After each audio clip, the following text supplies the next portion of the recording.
What is up? Welcome back. Testing, testing. 1, 2, 3.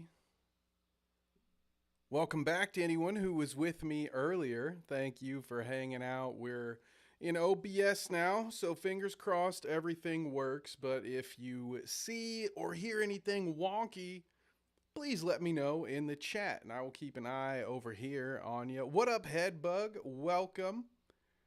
We're back. Let's go. Okay, and we do have chat showing up here on screen. So it looks like everything seems to be working right now. Give me 1 second. I want to pop out chat on my end. Here we go. Okay, so now I can see all of you. I have my notes handy. Let's officially begin. Welcome back, everybody. If you missed part 1, quick little update. We are talking about 2 things here. Mainly, the focus of this episode will be Jim Can't Swim, former YouTube legend, still sitting with about 5.5 million subscribers. They released and then quickly deleted or removed an upload called Newlyweds Tell on Each Other. And so we're going to look into that. I'm going to show you some examples of what the channel was like compared to what it is now. And then at the end, we'll go back and watch some of the Hawk 2 clips that we weren't quite able to get through in part 1 of this stream. So once again, welcome. Thank you. Anybody new that stumbles across, be sure to like and subscribe. Give us a share if you would. Anything like that would help. We got Stu hanging out with us in the corner today. I will get the Stream Elements account linked to this as well. But for now, it's just me out here. So apologies in advance. We got any issues. But without further ado, let's introduce anyone who might be unfamiliar to Jim Can't Swim. This particular upload is called Yardley's Ex-Boyfriend. And fair warning, well, a couple of things. Trigger warning about the content, the nature of this. This one happens to be not only a murder, it's a domestic violence murder. So that could be inappropriate for some folks, so feel free to come join us again in a couple of minutes when we're talking about the new one. If this is not for you, or if you're watching this in the future, skip ahead. You know what to do. This one's called Yardley's Ex-Boyfriend. Trigger warning number 2.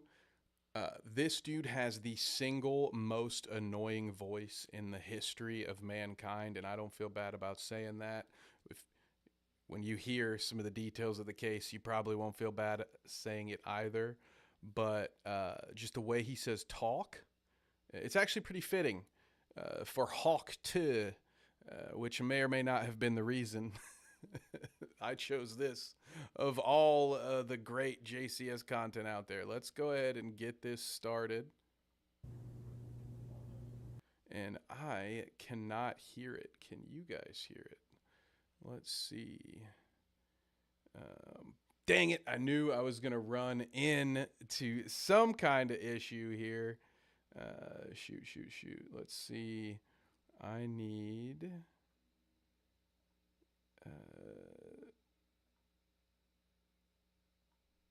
let's see. What are we doing here? Apologies. I would love to get this going into my headphones.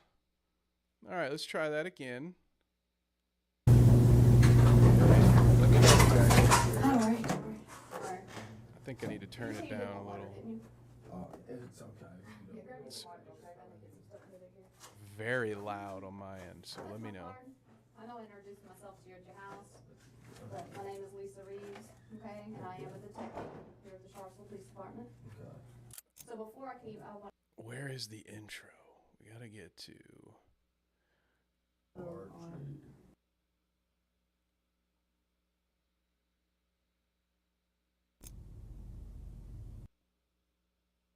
Level is fine. Thank you. Apologies. I thought normally it actually starts with um, the commentary, but here we have a few I clips. didn't. There's no way I didn't. No way.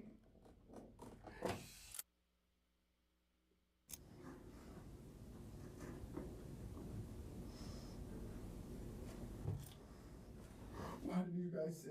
Why did you guys come in and say you were searching for an assault? I never said anything about an assault. Someone came in this I morning. never mentioned to you. There is a anything. point to Just told you this. we're investigating something. Wanted to know if you could Investigating. Do you want me to call anybody for you, George? It's an interesting concept to think of how you might respond to what would normally be an easy question. Pay attention here. I'll go back and let you just hear the whole thing without me interrupting. But this is sort of, it's not even sort of. This is important to the argument or the experiment, the deep dive that we're looking into today. Is not only the difference, because Kazumi himself has already acknowledged, yes, the new video is an AI voiceover. What I'm sort of questioning is, was the thing also written by AI or written by someone at the very least that doesn't have the same experience of the previous team? So again, apologies. A lot of times these start with the voiceover, and of course, I picked one. It's been a while since I've watched it that had a little bit of interrogation footage to start. Generally speaking, we won't sit through much of this interrogation. It's not my intention to just do a watch along, but we're going to hop to some of the points of the narration so we can hear the difference when we do go through and watch a good chunk of this new one. But we're going to watch a few different examples of how they normally introduced videos, apologies, and also how they were previously narrating them. So here we go. I'm going to go back just a few seconds here. Someone came in this I morning. never mentioned to you anything. Just told you we're investigating something. Wanted to know if you could Investigating. Do you want me to call anybody for you, George? It's an interesting concept to think of how you might respond to what would normally be an easy question, especially during a circumstance where it becomes a terrifying dilemma. We ask that you contemplate this question while you put yourself in George's position, but not before you grasp the context of what brought him to this moment. It begins with 22-year-old sports scholar Yardley Love, a star lacrosse player at the University of Virginia. She is captured in this photograph playing in the second-to-last game of the season, clearly aware of the obstacles that lie in front of her, yet continuing to move forward, which is the circumstantial detail that turned this picture into a symbol for the globally recognized organization that would be founded in her memory. This would be the last photograph taken that day. Okay, I have to pause. I don't want to sit here and let too much of it play. But this is sort of going to be indicative of at least the depth of the vocabulary. And Headbug says it sounds like ChatGPT. Just you wait. It's funny because this is actually an example of them doing it for real. There are better ones. There are better videos, but yeah, it is funny because he is very slow and methodical, and I think maybe that's what this new group was thinking, that maybe we can just get away with the AI because of how he already sounds. But I think part of it is a byproduct of the type of content that they're making. I've seen some true crime channels that try to do something in character, and that just falls very flat with me. I think cringe would be a word others might use, where it's just sort of there's a level of respect, I guess, you have to try to imply or apply when you're creating true crime content, because there are real victims and stuff at play. And I think a lot of the channels that I enjoy the most, to be honest, they do have a very flat, almost monotone narration, but they're not kooky, they're not hamming it up for you.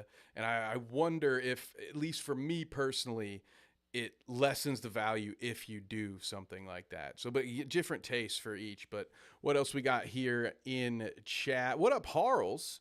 I think it's really great that Stu's branching out into voice work.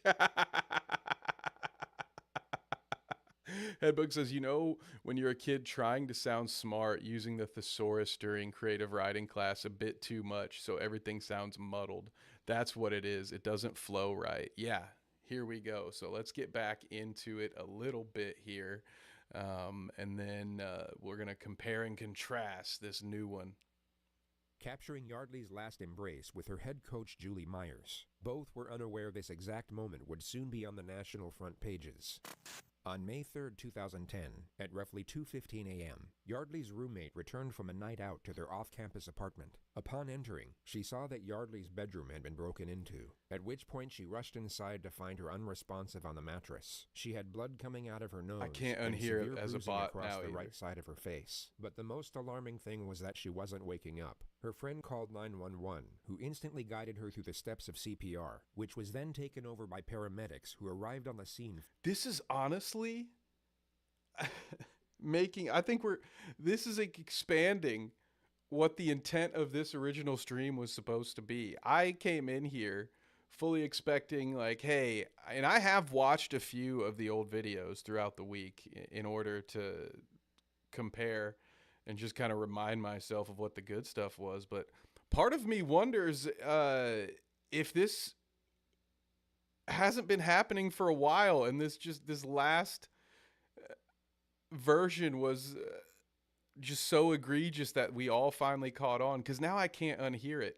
Once you mention that this version sounds like a bot, because this isn't the bad one, believe it or not. This isn't the one that we were coming here to say, hey, listen to this. You're not going to believe how AI this is. But now that I full headphones and we're dialed in, and I'm waiting for it to get through so I can show you the bad one, I'm just like, wait a minute.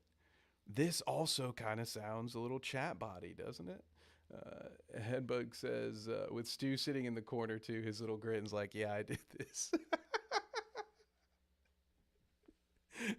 Stu at your service. 4 minutes later, but their attempts at revival were unsuccessful, and Yardley was pronounced dead at exactly 2:47 a.m. At 2:53 that same morning, criminal investigator... Also, we're looking at the editing here. Again, just the difference. It was always pretty simple. They were just taking screenshots like this, photos, not doing a bunch of generative AI, which again is a new tool. So that is what it is. Just might have been a bit too much for one video. Too much AI help for one video. Lisa Reeves woke up to a phone call from the sheriff's office. By 2:59, she had arrived at Yardley's apartment leading the investigation, and by 3:50, confirmed that she had her first person of interest, which was 22-year-old George Hughley V, Yardley's ex-boyfriend. And the next several hours were spent gathering information before she knocked at his front door. She found out that George was a fifth-generation heir to a very wealthy American family, whose roots lay in lumber dating back to the 1900s. He was educated at Landon Prep, a prestigious all-boys private school in Bethesda, Maryland, with annual tuition fees of up to $50,000. George was the star player of the lacrosse team and became an All-American athlete. This led to a full scholarship at the University of Virginia, where he remained a key player in the starting lineup, and where he would also meet, then spark a romance with fellow lacrosse player Yardley Love. They dated for almost 2 years. Hughley and Love's relationship was an on-again, off-again one, where they cheated on each other throughout, and that tempers flared. Don't worry, because we're not going to watch this whole thing, but this does have a happy ending in some sense.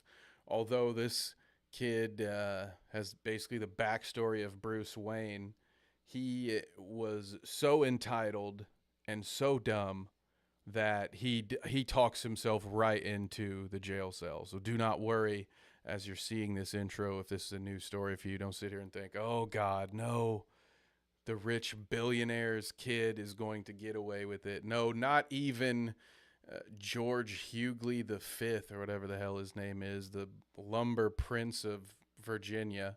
Not even he could get away with this one because, well, his dumbass didn't ask for a lawyer and proceeds to while hungover, admit to everything and then some. So don't worry. He got locked away at least. Headbook says some of it sounds like him, some of it sounds AI. It's like they're slowly combining the two, and that is another thing to tie this into part one for a second. We have the tweet from Kazumi where he said they're still paying me by the word, just like before.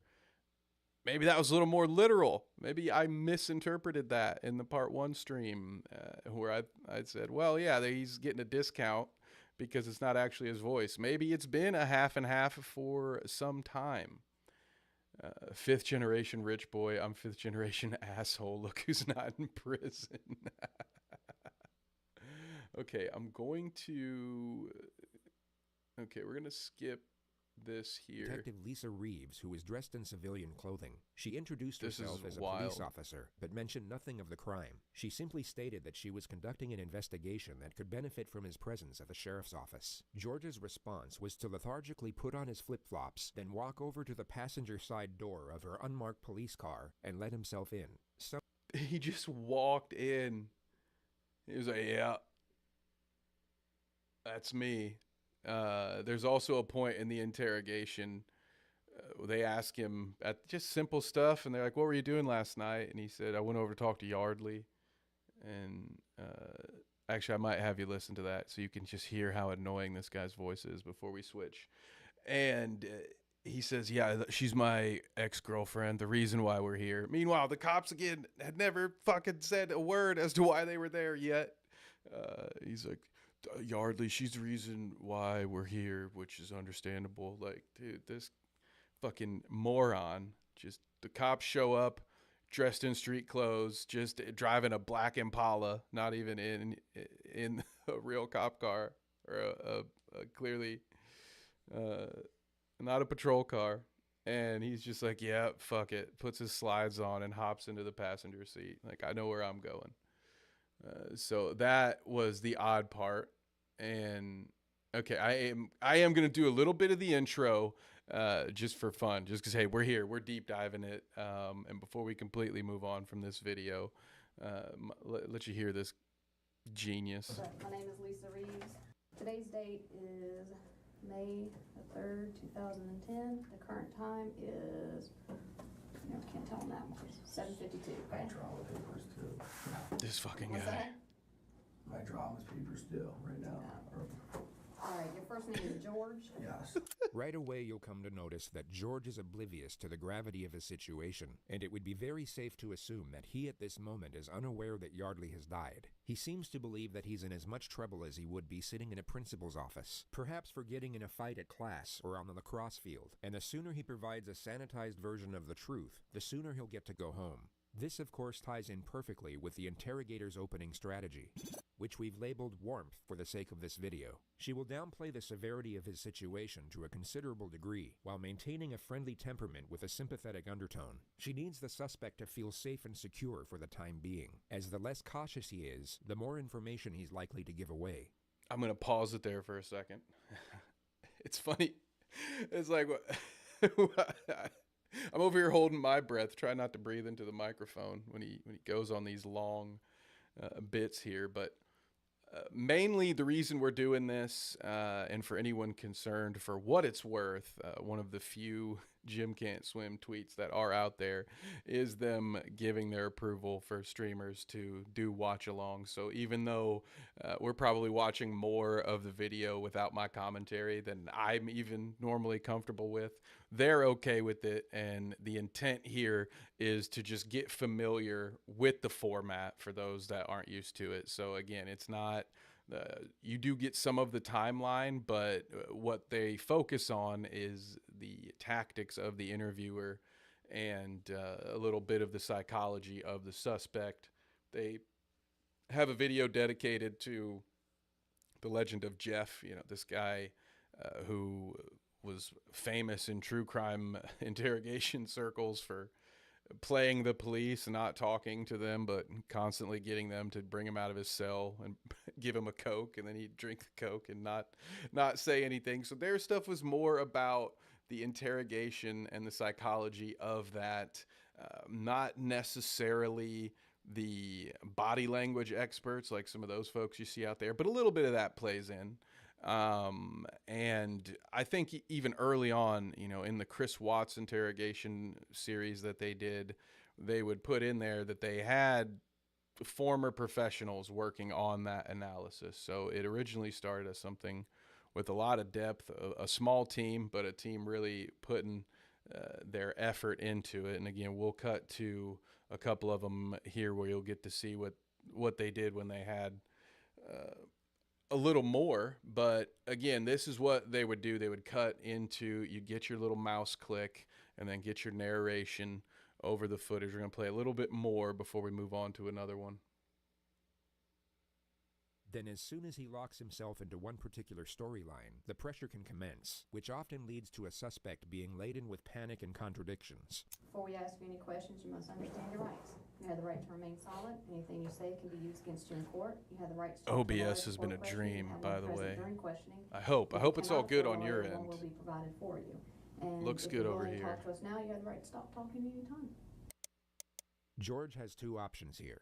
Option 1 is to remain silent, then allow his father to get him the most expensive attorneys in the country. He would then have years to examine the evidence, evaluate the many options available, and then construct the most self-preserving storyline with world-renowned experts in criminal defense before they present it to a jury. Unfortunately for George, he takes option 2. But before he does, rewatch the flawlessly reassuring manner in which he's given the final piece of the Miranda warning. Yeah, this lady is a boss, by the way, and her partner is an idiot, dude. With all due respect, sir. I don't know why I probably shouldn't call anyone an idiot that can put me in a cage. Goddamn. But he makes some major mistakes, which you won't see because we're not going to watch the whole video. But there's one moment where she has this perfectly smooth transition when he talks about the 3 steps Jim does there, where she is about to pivot into the first round of a major accusation. Like they spend about 20 minutes just talking to him. They don't tell him that she's dead. So he admits to their argument. He puts himself there. He mentions that she doesn't want him to come in and that he kind of kicks the door in. Like he buries himself completely. And as she is about to perfectly transition into, well, she's dead, George, her idiot partner's like, well, I think I know why you took her computer. It's like, God damn it, Herman, what the fuck are you doing, pal? Anyway, yes. So she's a boss. We get that. And then, all right, but I want to let you hear this guy talk before we move on. I'm so sorry in advance for this. Okay, you may find yourself wishing that we could go back to the choppy version once you hear this guy.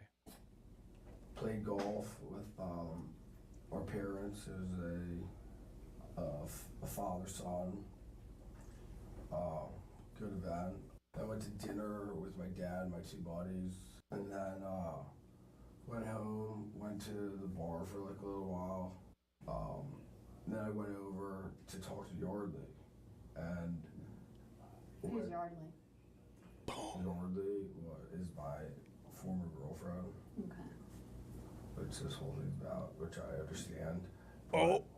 George has now initiated the investigative subject matter himself. It's the perfect opening scenario for the interrogator because she's given nothing away, making it more likely for him to reveal details that will contradict the evidence. When I went over to talk to Yardley, I was like, Yardley. I was like, She Yardley. She sounds like the goth kids and stuff. Yardley totally freaked out because of what she did this past, like a few days ago, and we haven't talked since. And I was just gonna go talk to her. I was just gonna go talk Yardley to her. slept with another lacrosse player from North Carolina the week before. Okay, and so we'll stop here. We'll stop with the Yardley talk for a minute. We'll get this guy out of here because I assure you, after about 20 minutes of listening to that guy, you will want to slam your head into the nearest wall. But let's find some more examples of what JCS used to do. Again, this one's going to be another.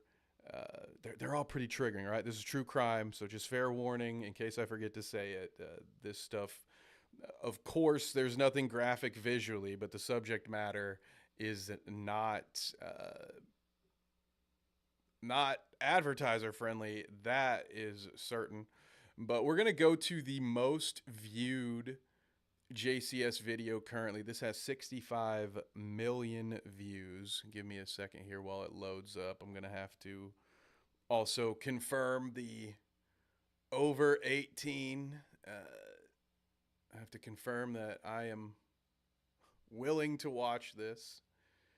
You're not a psychologist. Here we go. I understand and wish to proceed.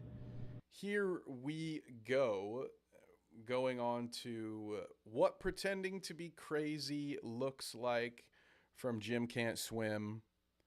And again, we'll let the... Now I've got to be listening to the narrator, but we'll let it set itself up, and I'll be back.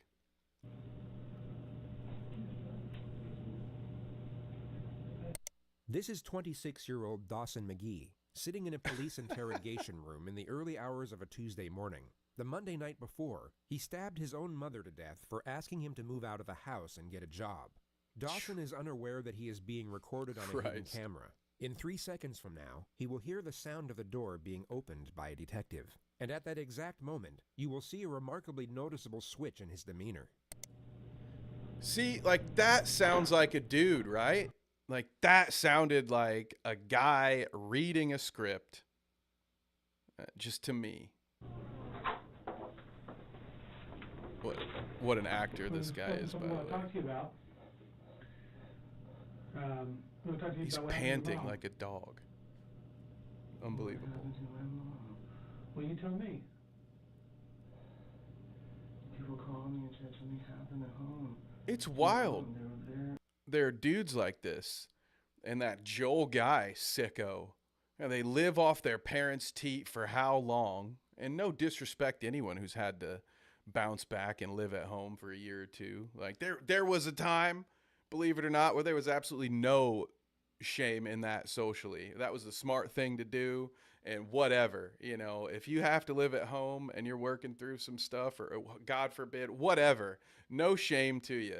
But if you're a leech and you're a bum, that's a different story. And you have some of these bums that they suck their parents dry, or their grandparents or their aunt, whoever's willing to let them just leech off of them. And then they go and kill their parents. Like, there's way more effort put into trying to get away with the crime, especially fucking murder, than there is in just getting a shitty desk job that you hate. You got like the, what's his name? You've got Joel Guy, that idiot that got caught from Snapchat, the Chandler Halderson, whoever this dude is right here. I don't even know this guy, but God, like, bro, come on, man. You know, there's another guy we'll talk about. You're gonna murder your parents because the free ride's over. Bunch of bums. Just get a job, dude. It's way easier, I assume. I've never tried to plan a murder, to be fair. Maybe I'm off. Very bad. Mm-hmm. What happened to my mom? Well, that's what I'm asking you. This guy's never seen Tropic Thunder, clearly. I was waiting for that. You never go full Simple Jack. Okay. Well, so, was your sister home this weekend? Wait, I'm supposed to have an attorney? I'm supposed to have an attorney. He knows to have an attorney, though. I should request an attorney. Well, that's up to you if you'd like one. But I mean, we'd like to talk to you. Murder of his mother, all of which was in spite of a continuous charade of mental illness similar to the one you see here. Dawson clearly believed that his passage through the legal system would somehow be easier if he were presumed insane, which is a naive yet somewhat common misconception that many suspects make when facing serious charges. They have this notion that a plea of insanity would either lower the severity of their punishment or liberate them from it altogether, that instead of being sent to prison, they would simply be released back into society. Perhaps That's wild, which you would be completely cured of if your high school had just forced you to read One Flew Over the Cuckoo's Nest. All right? You would know. You would know it is no place to try to have yourself. Have you not watched Shutter Island, dude? The whole thing was real. That's the twist to Shutter Island, is that it wasn't all in his head. The whole thing was real. Anyway, we'll talk about that later. That's our special bonus segment of the show. Little teaser for you. We'll be talking about the creator who made the greatest Shutter Island video of all time. I don't know how we were able to work that in. What does chat say? What up, Kang? Hello. Just subbed. Hell yeah. Thank you very much. Appreciate you. We are looking at the past and present of Jim Can't Swim true crime videos. I believe that they potentially have sold their channel and have completely farmed it out to AI, but after looking at one video, we maybe came to the conclusion that they've been doing some AI work for a while, and maybe we just haven't caught on to it yet. So thank you for hanging out with me over here. Harl says, also a mental health care facility is way worse than prison, right? That's just sort of like, I don't know where, I mean, obviously based on the acting that guy did, you can tell his ideas weren't very well thought out anyway. So is this what happens in like basic cable television dramas? Like whatever Law and Order knockoff that CBS or somebody would try to do. And is that where they get the idea? Because I don't know why anyone would just randomly assume that being falsely kept in a healthcare facility would somehow be better than prison. Because then, I mean, if you succeed with your grift, you're going to be put on all this medication and stuff too. I don't know, man. Bold strategy. Again, just get a fucking job, huh? Maybe you don't have to worry about pretending to be crazy after you kill mom and dad. If you just go get a fucking job and maybe save your money. All right. It's not the end of the world. Believe it or not, most of us don't want to do it. That do end up bowing to the man. All right. It's fine. You'll be all right. You figure it out. What does chat have to say? That was a stage show disabled. What show is this, Kang? Yeah, this is Jim Can't Swim is what we're looking at. JCS Criminal Psychology is what we're looking at. They recently released a video and then took it down within 24 hours. They have not been active for about a year, but this one is called What Pretending to Be Crazy Looks Like. It's 63 million views. We're just looking at some examples of their older work, and then we'll watch the new stuff. Perhaps with a free psychotherapeutic program to attend on the weekends. This is, of course, a far cry from reality. In the United States, if you're found responsible for a serious offense, but also found not guilty of the crime by reason of insanity, you will be institutionalized at a high-security psychiatric facility. These institutions are without question some of the darkest and most disturbing places in the system. And if you're not actually suffering from the crippling effects of mental illness, living in this type of environment will be a mentally agonizing experience. The foresight of what occurs inside these units would make the majority wish to avoid them. But once you are in, it is very hard to get out, and you will have to serve the same, if not a greater amount of time than you would have had to serve at a regular prison. So to put it briefly, if you commit a serious offense and then pretend to be crazy in order to get away with it, your life from that point forward will be an extremely dark and uncomfortable existence whether you manage to fool the system or not. But there is one benefit, which is the elimination of capital punishment. The United States cannot execute someone deemed insane during the time of their offense, which is... Yeah, there is that. The only conceivable reason a defendant would cling to this narrative even after knowing what lies ahead should it succeed. And this happens to be a notion that ties in closely to the primary subject I forgot of this they video. did that It will edit. focus on one particular individual whose interrogation footage is so fraught with blatant trickery that most of the segments presented to you won't even need suggestive commentary. You can simply observe and judge for yourself whether you see authentic behavior or not. But before showing you what pretending to be crazy looks like, we'll briefly show you a genuine case of the criminally insane, or at least... I'm going to pause that before we get into this one, but said Kang has a comment here I think is going to be very relevant for when we watch the re-upload. Did you guys see Bring Me the Horizon is doing AI animations at their shows for background graphics? Because that is another thing that we will see. As you've probably noticed, again, I pointed out during our last clip, there is, again, they did that weird Joker edit on this one. This one actually has a few more bells and whistles early on and in this introduction, but generally speaking, they would keep it simple. And what they did was, for the most part, effective enough, but it's a genre of interrogation video where you go out of your way to add a mouse click every time you pause the footage. Like, it's almost sort of purposefully lo-fi. So I didn't see the benefit of the AI. And when you see how the intro plays out on this new video, this stuff will look like cinema. Even that first one we watched, absolute cinema. And then they just so happen to also have video AI going while they're doing an AI voiceover over a hopefully AI script. And if it's not AI, with all due respect, they should definitely at least have a human editing it, because it has some very, very basic mistakes that even the most passive of editors would correct for you. Like, even if you're the kind of person who doesn't like to receive criticism from your work, there's very simple, easy stuff that an editor would fix for you very quickly. Honestly, even if you just let it sit for a day and then came back to it and read it out loud, you should catch a lot of this stuff. If you have to do any kind of writing for work, or for school or anything like that. Wow, a lot of people using AI generated stuff for their shows. Apparently Avenged Sevenfold doing it too.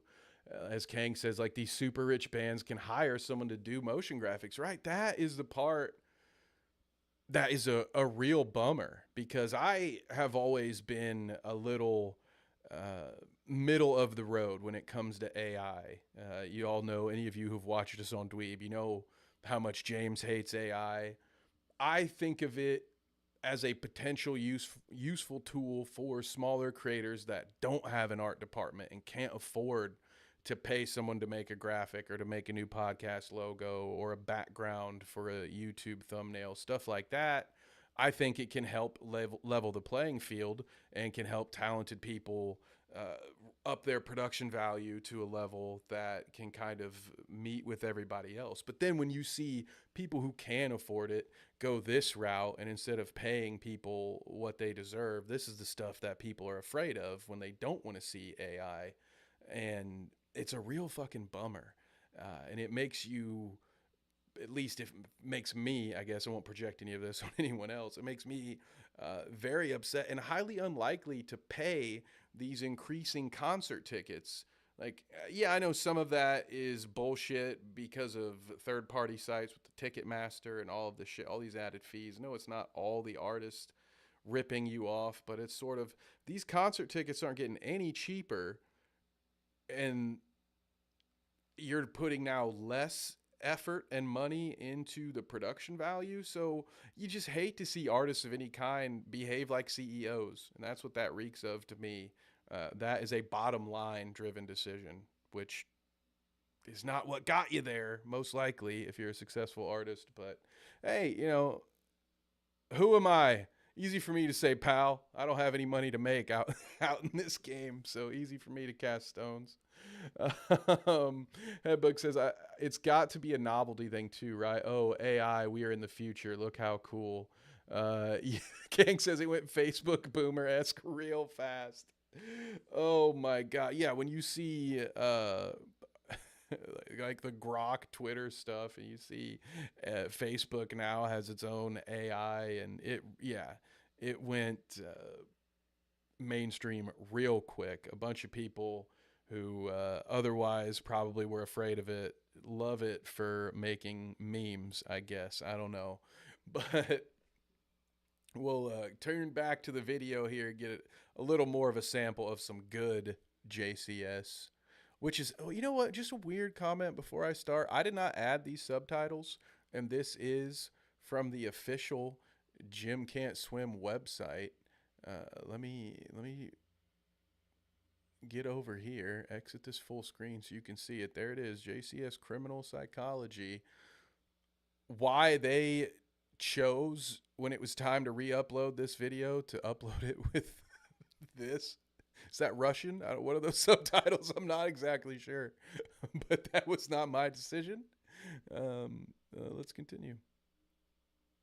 At least a far more convincing one. This is 18-year-old Jared Murray, a freshman at East Central University in Oklahoma. On a Wednesday evening in December, he asked fellow student Gennaro Sanchez for a ride to Walmart. Once they got there, Murray pulled out a handgun and made Gennaro drive to an isolated country road where he shot him twice in the head. He then attempted to hitchhike to Canada, but was soon apprehended by police on the side of the road. He immediately confessed to the crime once apprehended, and was then interrogated by the arresting officer. That's the trick. You commit the crime and then you hitchhike into Canada before you're a convicted felon. That's it's an old family secret, but Jim decided to tell you. Or if your words are weird, like a robot wrote them.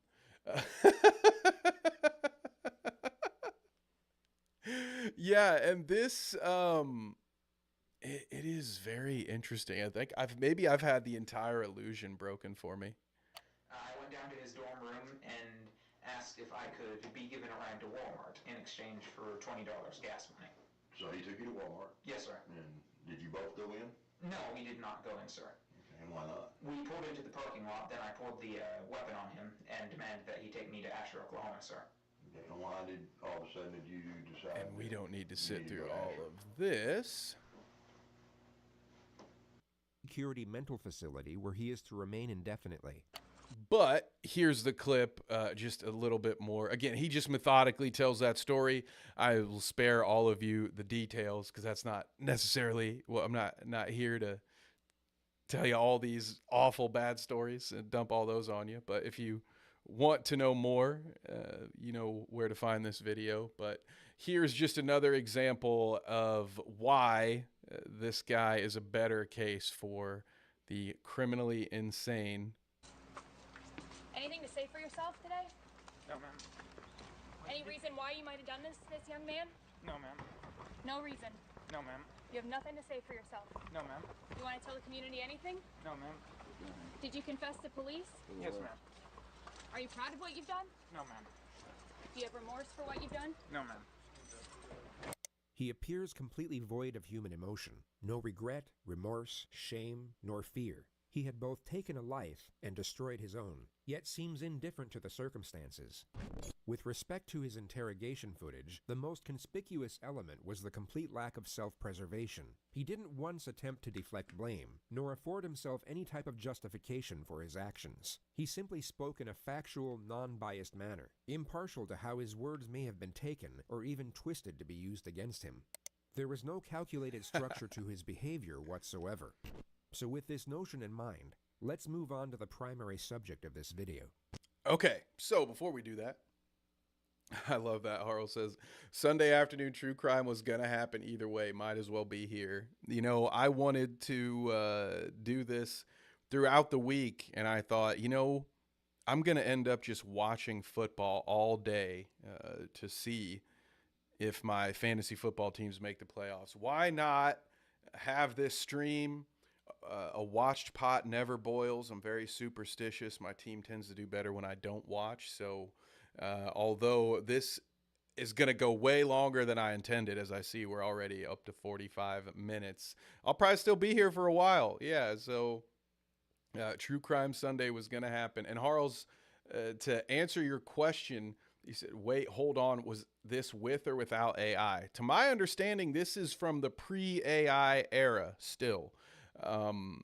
And in the voiceover, it does sound to me still like it's someone reading, but, yeah, that first one, the Yardley's boyfriend, and it makes me wonder, before we get in, this will be the Nicholas Cruz interrogation, and we will watch a little bit, of the intro, and then, I'll show probably at least one more example, and then we'll go into the full AI stuff. But I wonder, the first video we watched, Yardley's ex-boyfriend, was one of the original videos that got taken down by YouTube at one point or another and was re-uploaded very late in the game. So when you go and see it on their channel, it'll look like it's one of their newer uploads, that it's one of the, I think it's the most recent 3 or 4 uploads. Now at that point, that's still 3 years old, I think, but it was actually one of the first videos that I remember seeing on their YouTube channel,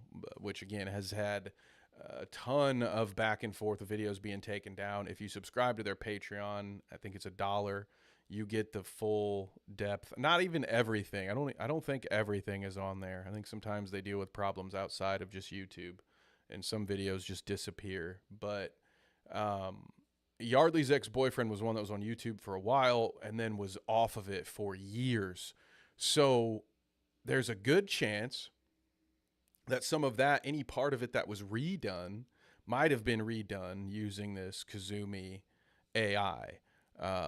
And there, for what it's worth, this video was also taken down by YouTube. This is the one that most people know about because it went to Twitter, and again, 63 million views, and that's after being taken down and brought back. So this one got a lot of attention, but it also had to be re-uploaded. So there may be a little bit of AI in here, but generally speaking, what we're watching now is still supposed to be the pre-AI era, and it will be so jar. At least it was to me. I didn't get, I think, 2 minutes into the video before I jumped to the comments, and I was like, wait, why aren't enough people talking about how this is AI? Because this was I got to this one early. I think it popped up on my feed. I happened to be on YouTube while it was released, and so I got to it within the first hour, and then you come back to it a few hours later and all the comments are nothing but, what the shit is this AI? It even switches 2/3 of the way. It will switch into just a basic Siri voice. Oh shit, not you. Watch. Let's see. Go Kevin's team. Thank you. Thank you. I've been sanding table leaves and probably missed that bit. No problem. And it does. Again, it was sort of it's kind of like when those streamers were trying to disprove there were mold in Lunchleys, and then they got 20 of them in, and then they found some mold. Like, I came into this thinking, here are my examples of not AI, and one of the first ones I pulled up, we were all kind of like, well, shit, this does kind of sound like AI. But no, we are still currently, as far as we know, in the pre-AI era. So let's get back to this one. We'll get a little bit of the main course of this video, and then we'll check out another one.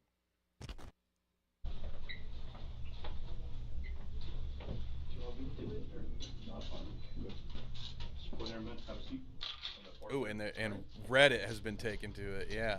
Pull your fans up a little bit. There's been a few videos out about it too. Did you feet up?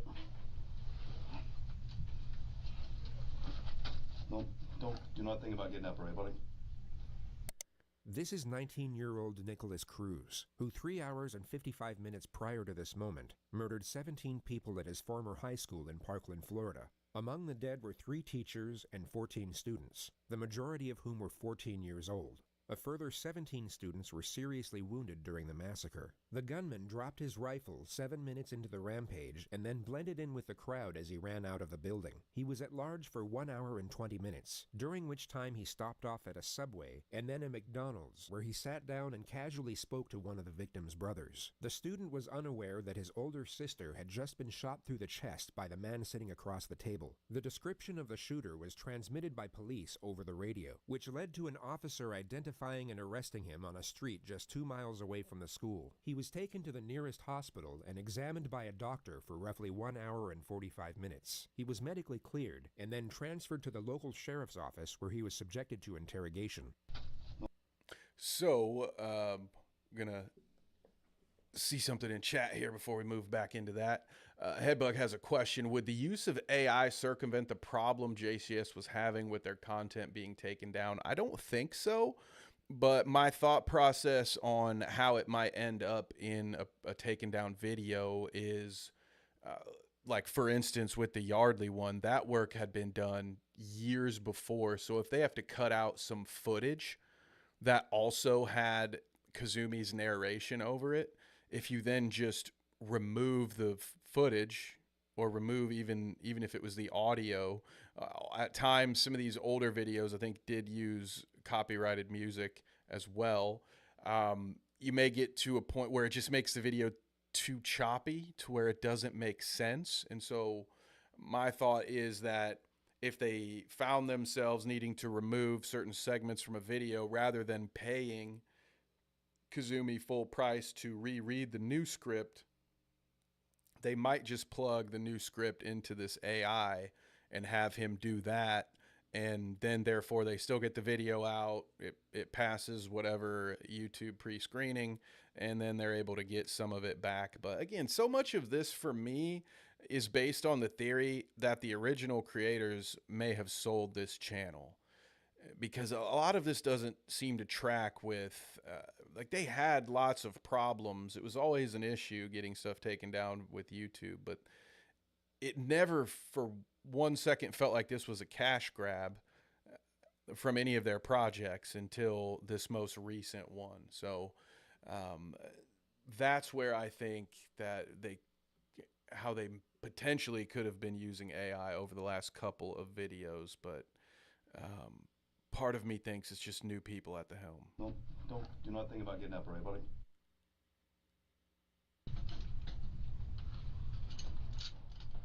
From the moment the subject entered the room, his eyes have been fixed upon nothing but the floor. He's held on to this downward-facing gaze as if he's either in a state of shock or disconnected from the moment.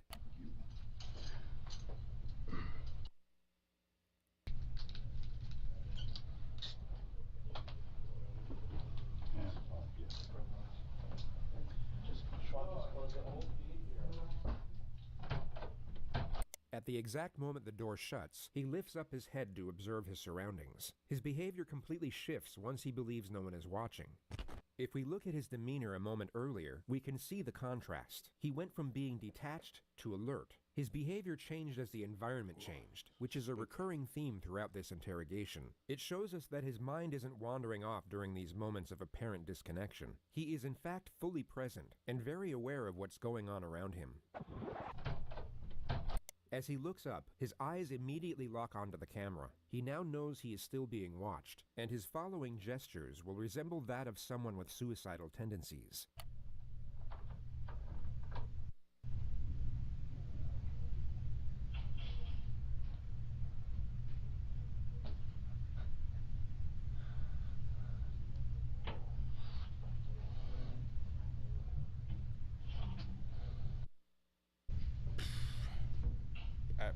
This would be a hard job At face to value, provide commentary these over that. externalized suicidal thoughts may seem genuine to some, but when framed with the rest of his behavior throughout this interrogation, they are exposed for what they really are: an act, a calculated attempt to garner sympathy and paint his character in what he believes to be a more positive light.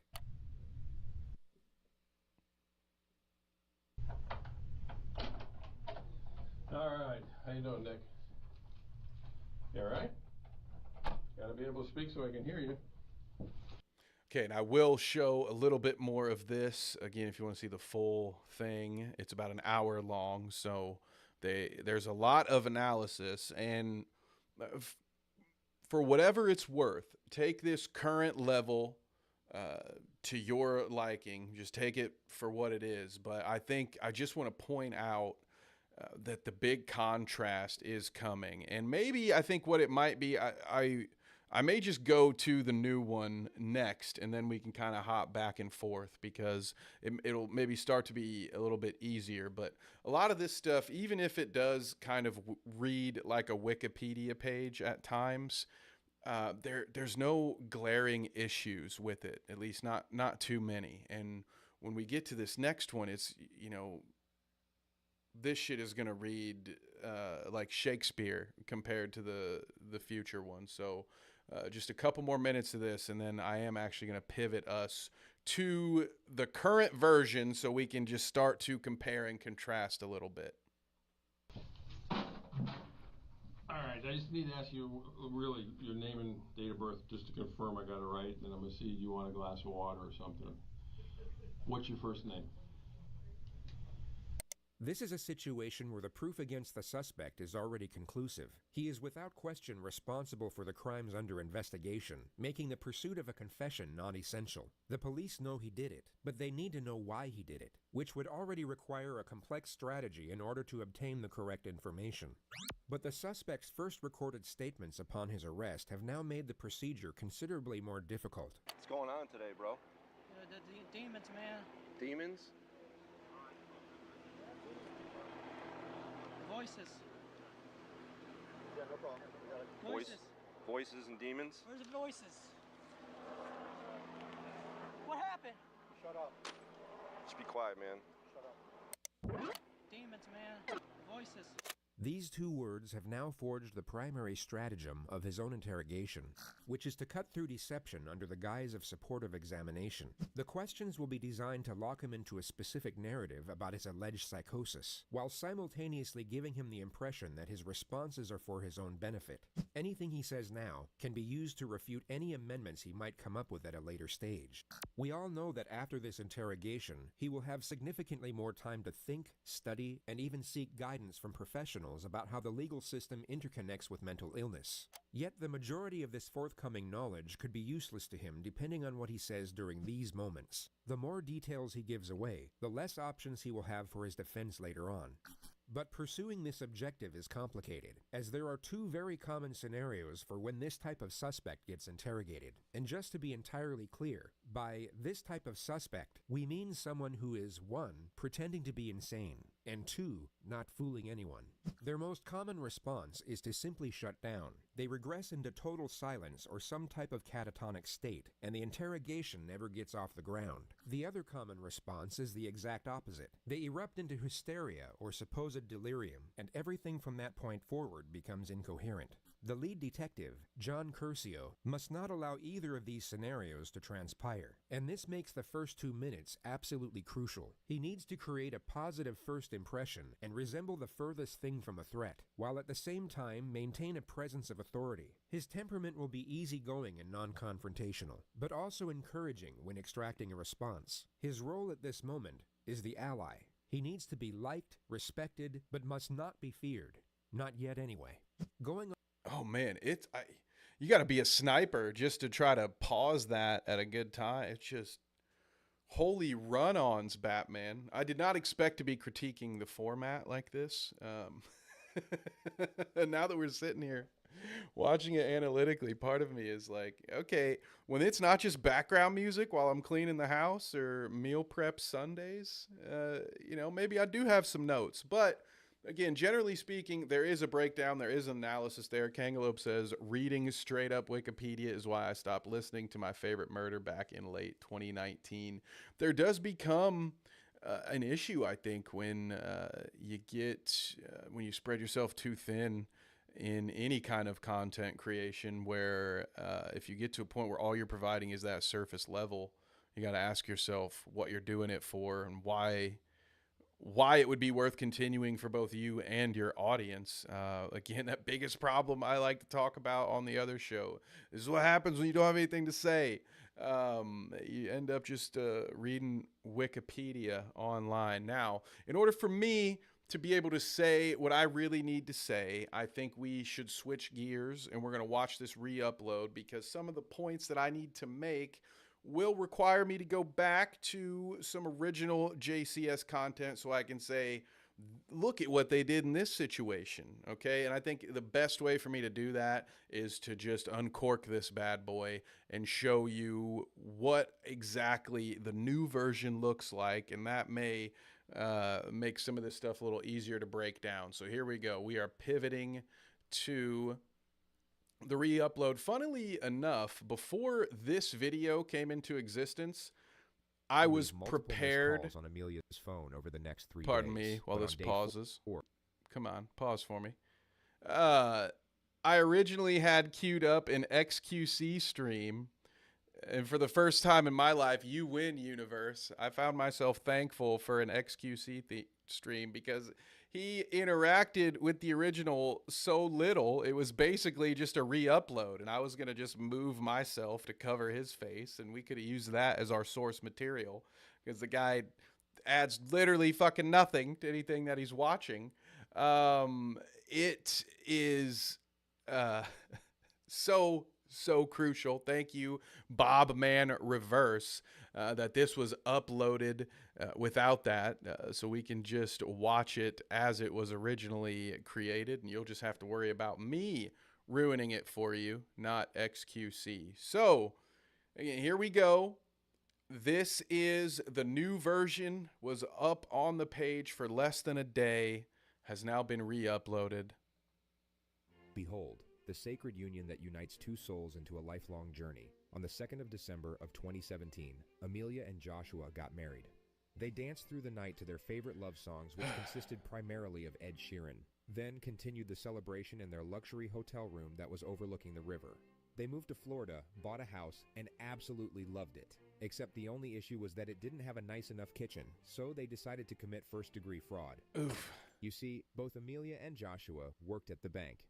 Josh was a loan recovery officer, the person from the bank that calls you up to politely threaten you about your overdue payments. Amelia was a bank teller, meaning she took care of regular transactions, such as depositing checks or withdrawing money for her customers. And one of these customers was an elderly man called Gerald Stack. Gerald had informed Amelia that he had sustained a traumatic brain injury and therefore was easily confused and forgetful. So Amelia initially began helping him out, even with things outside of her job, such as bringing him groceries or managing errands. But then her husband found out and came up with the idea to steal $50,000 from her client's bank account, hoping he wouldn't notice, asserting that the money would go towards buying a new kitchen. Amelia then proceeded with the plan by writing herself 2 checks from Gerald's account for $25,000 each. And then, as expected, Gerald didn't notice. So they began enjoying life being 50 grand richer, assuming their plan had actually come to fruition. But exactly 15 weeks later, Amelia's phone rang. On the other end was Gerald's 52-year-old daughter, Cynthia, asking for a transaction history on her father's bank account and why there was $50,000 missing. Amelia's response was that she couldn't give out too much information because Cynthia wasn't the account holder, but she assured her she would look into it thoroughly and get back to her. Cynthia would then leave multiple missed calls on Amelia's phone over the next 3 days. But on day 4, the calls stopped coming in. On July 18, 2018, Cynthia and her 23-year-old son, Sean, were found shot to death in their apartment.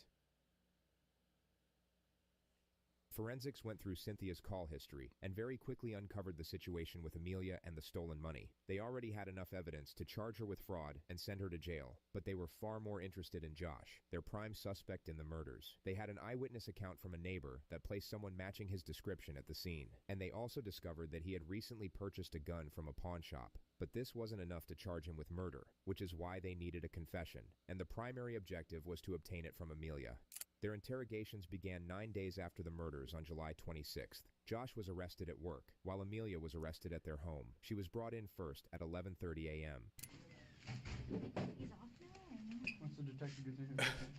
First of all, man, I don't know how people can do this. I don't know any of you who are watching and can see me at the top of the screen. You can probably see me. I'm over here. I'm like Mike Tyson in a rigged fight. I'm over here biting on my hand like, don't talk, shut up. You're trying to, you got to let the video play so you can speak your piece. I don't know how people can just sit here and just watch other people's stuff all day. It was killing me. I'm just like, no, come on. Should I pause it here? Can I say the thing? No, much like a preview review, the way this is going to work out, there will be a lot of times I'm just going to let it play. And then I'm going to stop, say what I need to say, and we'll go back and grab the segments. And don't worry, we're going to return to this.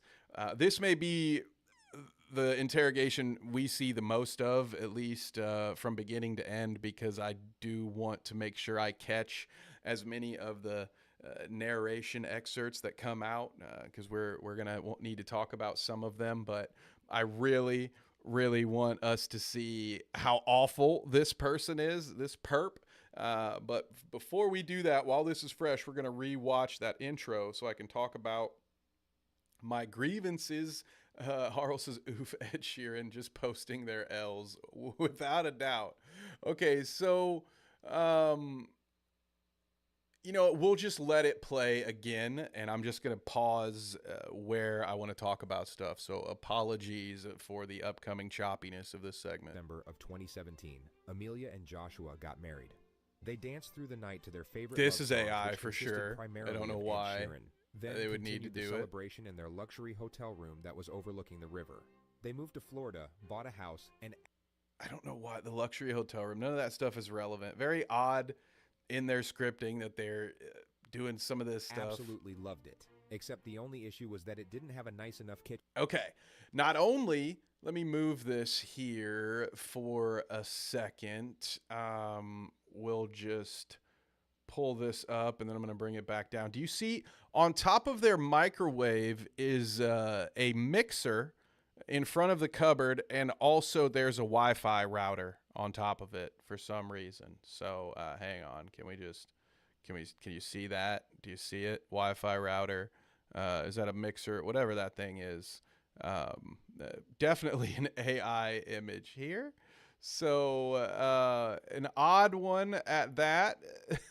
We have the AI image, but when we get into the script, again, I'm not suggesting, and even after watching some of those other ones, I feel like some of the nostalgia, the rose is off the bloom on some of it. But when you hear this writing, it's so juvenile, at least in a sense of this is like a first-time writer.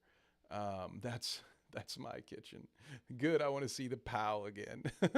Then continued the celebration in their luxury hotel room that was overlooking the river. They moved to Florida, bought a house, and absolutely loved it. Except the only issue was that it didn't have a nice enough kitchen, so they decided to commit first degree. Except the only issue was that it didn't have a nice enough kitchen. And those are the little moments right there that I speak from experience, okay, on this one. As a former, not only juvenile writer in the sense of writing before I had a driver's license for an audience of no one, but also as just being someone multiple different times in life.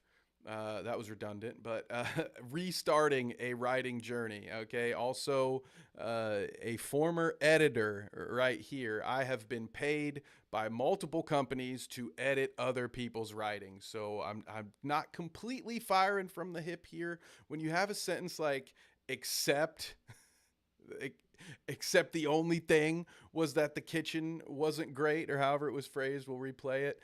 That is the stuff that reeks to me of an early in their career author. These are the things, like I mentioned, that a very passive some editors want to do way too much, and you may have to fight yourself fighting for your voice, which that's a conversation for another time. But even the most hands-off, I'm just here to correct your grammar and make sure you sound as smart as you possibly can, they would fix something like that. It just doesn't sound right. It's not when you're presenting yourself as the expert here, it's very early, it's a laid back YouTube format. It doesn't feel like it belongs. And there's going to be plenty of other little moments like this. That was like the first thing Stephen King learned when he was starting out: trim the fluff. And there's going to be a lot of stuff like this where you'll see two very short sentences that could be combined into a 3-word sentence, and it doesn't make any sense. Less is more. It's like the first thing they teach you. King says, reminds me of having to meet a certain word count on a paper and just trying to add a bunch of filler words. Yes, exactly. It's just like they're trying to hit a certain run time, and some of it's not going to make sense when we see it. And Headbug, I thank you for pointing out the comic book pal. I didn't notice it. We're gonna get it one more time. Let's just get it one more time. Did primarily of Ed Sheeran. Then continued the celebration in their luxury hotel room that was overlooking the river. They moved to Florida, bought a house, and absolutely loved it. Except the only issue was that it didn't have a nice enough kitchen, so they decided to commit first-degree fraud. You see, both Amelia and Joshua worked at the bank. Josh was a loan recovery officer, the person from the bank that calls you up to politely threaten you about your overdue payments. You know, I have no notes for that. Doesn't sound like the voice of the original authors either. The random shot at bank employees. Like, I don't remember JCS being so anti the bank. Normally they shit on the perpetrators themselves, not like someone's job. There's an episode about a guy, Lee Redarty, who worked at the Fishbone Grill, and they talk about how he's a scumbag, but they don't shit on the Fishbone Grill. Just a random choice there. Lady is violent with her domination. God. Amelia was a bank teller, meaning she took care of regular transactions, such as depositing checks or withdrawing money for her customers. And one of these customers was an elderly man called Gerald Stack. Gerald had informed Amelia that he had sustained a traumatic brain injury and therefore was easily confused and forgetful. So Amelia initially began helping him out, even with things outside of her job, such as bringing him groceries or managing errands. But poor Gerald. First of all, probably not a good idea to tell the bank that you have bad memory. This is exactly what's going to happen if you do. See, Jim might be above taking shots at the bank, but I'm not. All right, so like and subscribe. But then her husband found out and came up with the idea to steal $50,000 from her client's bank account, hoping... I did it again, so we're going to go and listen to this because that's another one. But then her husband found out. Like that stuff, if that finds its way into your first draft, by all means, leave it there and move on because the enemy of production is perfection. So if you find yourself in writer's block, a lot of times it's just, how do I say that next sentence? What is the perfect word for this? Fuck it, forget it. Just spit something out. Like, but then her boyfriend found out. But you got to make sure that the editor version of you comes back later and maybe pulls out that thesaurus for as much as they might have been overusing it. You could have dusted it off for this video. But it's just saying things like starting a sentence with, but then her boyfriend found out is, correct me if I'm wrong, I have a skewed memory because I lived in several different states as a child. So I have experienced public school at different levels. But to me personally, again, starting off a sentence with but is one of the first things you're taught not to do. And so the idea that you have this channel with millions of eyes on it, this is the level that it's being written is just bonkers. Man, are we trying too hard? Brain injury, and therefore was easily confused and forgetful. So Amelia initially began helping him out, even with things outside of her job, such as bringing him groceries or managing errands. But then her husband found out and came up with the idea to steal $50,000 from her client's bank account, hoping he wouldn't notice, asserting that the money would go towards buying a new kitchen. And then you use a word like asserting with the plan by writing. It's Michael Scott. This is written and directed by Michael Scott, dude. What? You're gonna say? But then her boyfriend frowned. A sentence so ridiculous, I can't even say it. But then her boyfriend found out and came up with a plan, whatever. Like, again, such a choppy, unnecessary sentence. And then you're going to say, you're just going to throw in, some big words in there to sound smart. You don't start a sentence with but or and. Taught that in elementary school. See? You know what? Getting herself two checks from Gerald's account for $25,000 each. And then, as expected, Gerald didn't notice. So they began enjoying life being 50 grand richer, assuming their plan had actually come to fruition. But exactly 15 weeks later, Amelia's phone rang. And then, as expected, he didn't notice. Also, not to be a dick, the free version of Grammarly, I think, would catch that one. That one... and this is one I definitely can speak from experience on because when I was first getting started as a sports writer, the number one thing that I had to correct was speaking in passive voice. I think I just did it in that sentence right there. So like that's a real one. I can relate to that one. Thank God. Not sponsored here. Thank God for Yoast SEO management, the tool that the company I was writing for was forcing us to use because I had to hit certain metrics per article or I wasn't allowed to publish them.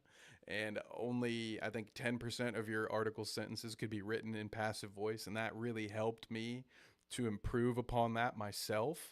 But again, like, there's very free and accessible resources to correct stuff like that. Yes, SEO does fucking suck, by the way.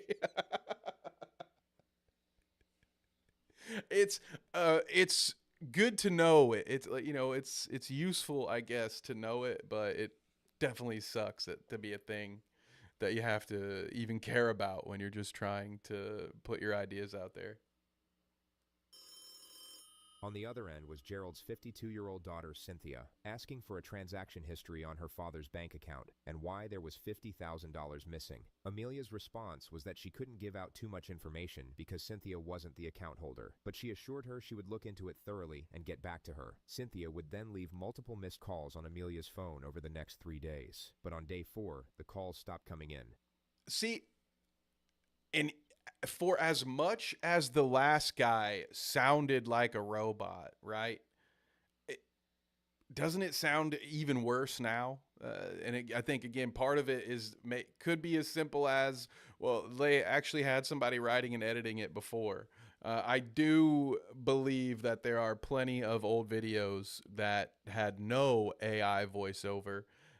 But this one, to me, I couldn't unhear it. Again, within the first 2 minutes, I was shocked. And it does not get better. It's on July 18th, gonna get laughable. Cynthia and her 23-year-old son, Sean, were found shot to death in their apartment. Okay, and this part, we're going to skip. We saw this part of the intro. Let's get to, just so we can all feel good about any of the shit we might talk about this person.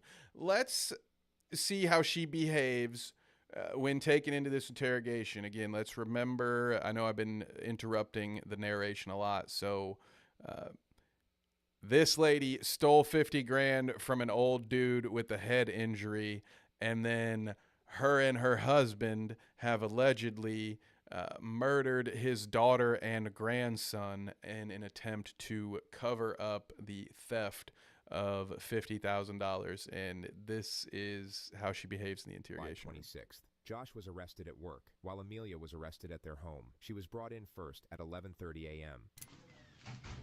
He's off now or no? Once the detective gets in here, check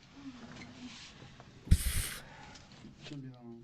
Can I stand up at least, because I'm comfortable? Just do that. There you go.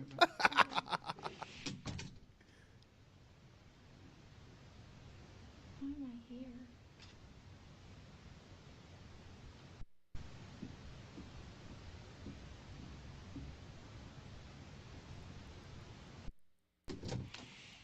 Hey, Amelia, you want to stand up? I'll get those off of you. Yeah.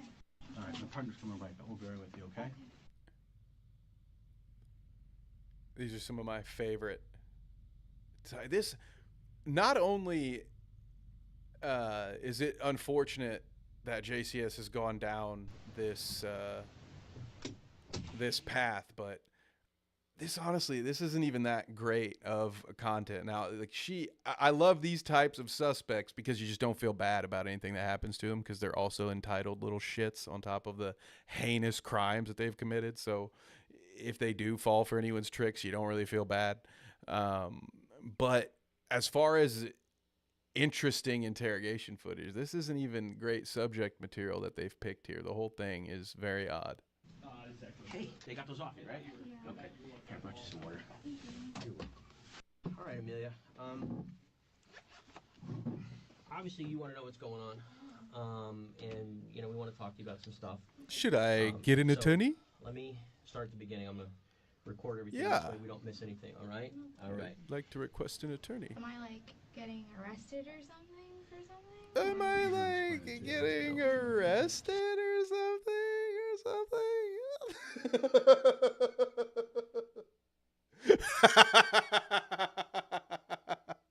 It hits him with the O. Am I like getting arrested or something? Guys, we're going to find out. She's being investigated by her bank. Like, this girl is so dumb. In a crazy entitled type of way that you really can't fathom if you've spent 24 hours in reality as an adult. You're going to be blown away that maybe she's just playing dumb and hopes that if she plays dumb, maybe she can talk her way out of it. But this idea, she's like, am I getting arrested? Like, what she did, just the check fraud is enough to get arrested for. Like, definitely. And at this moment, she probably at least thinks like that's as much as she would think that they know about, right? And they will very soon reveal that this is what she is there for. So yeah, I don't blame her for trying to put the whole murder thing out of play for a second, but this idea that stealing 50 grand from an old dude is just not a big deal. Why am I here? Why would the police be bothering me? She's already been reprimanded at work. She's not allowed to service this guy's account, and she's surprised that the $50K they stole might require her to be in jail. This isn't like you didn't steal a candy bar on your lunch break, pal. You know, what the hell are we doing here? Oh no, Mr. Police Officer, not me. Am I getting arrested or something? Oh my God. Oh, my stars. Little old me. Am I getting arrested? Okay, I'm sorry to hear you have to deal with SEO as well. Oh, jeez. It's no fun. Oh my God. They collect Amelia's basic information, her home address and phone number. All right, Amelia. We got to go over these with you, okay? Because you were brought here the way you were brought here, all right? I want to talk to you. There's always two sides to every story. You understand what I'm saying? I And love obviously watching a we cop have dance one side of around the story Miranda. right now, that's why you're sitting here. So we want to get the other side of the story, okay? But for us to talk to you, I want to make sure I go over your rights with you and you understand those rights, okay? Because I'm on your side, buddy. I just want to make sure you understand exactly what you're doing. Now, by waiving these rights, none of it really matters. I just want to make sure you know your rights that I'm about to talk you out of keeping. And this is another example. Again, I don't expect JCS to be comparing these, but since we're here and we're having some fun and we're talking about, let's talk about the true crime itself. Why not? I'm putting my hat in the ring, JCS. Someone needs to stand up and take your place, and it won't be me, but let's have some fun and talk about how in Yardley's ex-boyfriend, how that detective, how great she was at just smooth calling that Miranda warning and talking him into it. And this guy's like, because you were here, because you were brought in the way you were brought in, I got to read this stuff to you. Like, he's just trying to say he's trying to say as many words as he can to not say everything. Yeah, absolutely. We have to make sure we're the top result in Google. Yes, of course. And all those words are going to do that for you. I hope they're paying somebody to be up there. If they're wasting that much of your time stressing about it, they better be paying to be up there. Cause, I'm sure that's everything's above board. And if on you have Google. any questions about any of these, you make sure you ask me. Stupid Gemini. All right. You have the right to remain silent. Do you understand? Is that yes? Sure. Okay. Any questions about that? No? Okay. I just normally when this starts is like someone getting in trouble or arrested or something. Well, we just Look at that. There's at least one light shining. Normally when this starts, it's like someone getting in trouble or arrested or something. Yeah. Mm-hmm. That is correct. Like I said, we want to be able to talk to you. All right? And this is the right way to do that. And I'm sure there could be a very reasonable explanation as to why you're here. All right? But we have to talk to you about that, okay? Okay. Like I said, we only have one side of a story. When we have one side, we have to go on that until we have the other side of the story, okay? Uh-huh. But just because these are your rights, I want to make sure you understand them, okay? It's just for us to be able to talk to each other. Okay. Make sense? Yeah. All right. Yeah, that's exactly what it is. See, against you. If this weren't an absolute dirtbag scumbag that he was talking to, I would be so upset. He's like, this is just so we can talk to each other. Like, no, bro, this is so I can strip you of your legal right to have an attorney present at this time and not incriminate yourself to go to jail forever. And I don't care if this lady goes to jail forever. We'll see. But this is stuff like, it irks me so much when I see it. This is why, it's great when they have the intro ahead of time, so you can just already know, all right, she's a dirtbag. We don't care. But goddamn, sleazeball, Mr. Officer. Okay. All right. So how long have you lived at that house over there? We moved in June either June or July. We just purchased that home. Okay. He asks Amelia what she does for work. She clarifies that she works at Chase as a bank teller. Okay, so you work for Chase. Boo. How long you work for Chase for? December will be 3 years, I believe. That's probably why she thought stealing was cool. Sure, 3 or 4 years. Boom. Yeah. Up yours, Any Chase. issues while you're working at Chase? Listen to this. I got a write-up recently. You did? Yeah. What happened?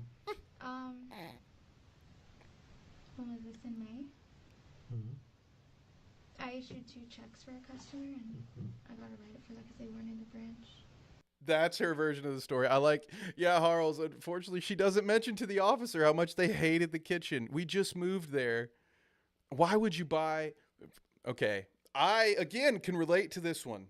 I live in a place where I cannot fucking wait to update the kitchen. You can tell what decade the kitchen is from, all right? That's all I'm going to say. But it's perfectly serviceable for the time being, and it will get the job done until it's time for such renovations. Why would you buy a house that you can't stand the kitchen of? Like that within 3 months, you're like, I gotta rob this old dude because this kitchen is unbearable. Just buy a different fucking house, dude. That's crazy to me. And then the way she passes this off is, oh, I got to write up. The old guy asked me to write a check for him, but he wasn't in the bank. So I just got to write up. It's not a big deal. Like, does she have Eric Cartman disease, or is she just, is this the Dunning-Kruger effect where she just thinks she is super, super smart and going to be getting away with this if she just plays dumb and is incredibly vague with the detective? You see, officer, I got this god-awful kitchen. Is it an 80s kitchen, Kev? Yes, it absolutely is. Oh my God, it is. Yeah, you could probably tell when you saw the teal or robin's egg blue paint from the original studio. You probably can guess what decade this place was last updated in. But yeah, all this for a kitchen, all this for $50K, by the way. Like, that's not even, I don't mean to sound wealthier than I am. Let's just put, like, I can't sit here and act like $50K wouldn't change my life, but not to his point where it would be worth cashing the rest of my life in. Again, especially for a kitchen. Like, it's not even, the money will be spent within a month. You know, you're going to upgrade that kitchen, and then what? You're going to set the rest aside. Like, it's not even, you can't retire off that. It's the risk versus reward is absolutely absurd to me that someone would ever get to a point that they would be willing to steal this stuff. It does happen. I worked at a bank before, believe it or not. And at one point, I worked in a loan adjacent portion of a bank. And there was a horror story from back in the old days, from before I'd gotten there, where someone in an account servicing position was using people's loan money to write themselves checks. You know what? It took them maybe 2 weeks after they quit their job for the bank to find that. Like, you have to be so fucking stupid to try to steal from the bank or as an employee of the bank. Like, that's like trying to steal from the casino. Like, you have to not have a brain in your head to think that a bank, especially a massive one like Chase, isn't going to cover their own ass completely and thoroughly, and that they won't be able to track exactly what you did and have footage of you while you did it. You are just the dumbest of the dumb at that point. I cannot understand. So clearly, they must not have had the foresight to know that murder would be on the table when they stole this $50K, because they're incapable of seeing past the tip of their nose, I think, when it comes to foresight. Just, these two are about as deep as a sidewalk puddle, all right? Not a lot going on for this unfortunate set of newlyweds. Kevin's saying go big or go home. That's not what I meant. That was not meant to be the takeaway. The Ed Sheeran wedding songs were an early indicator, to be fair. Otherwise, why would he mention it?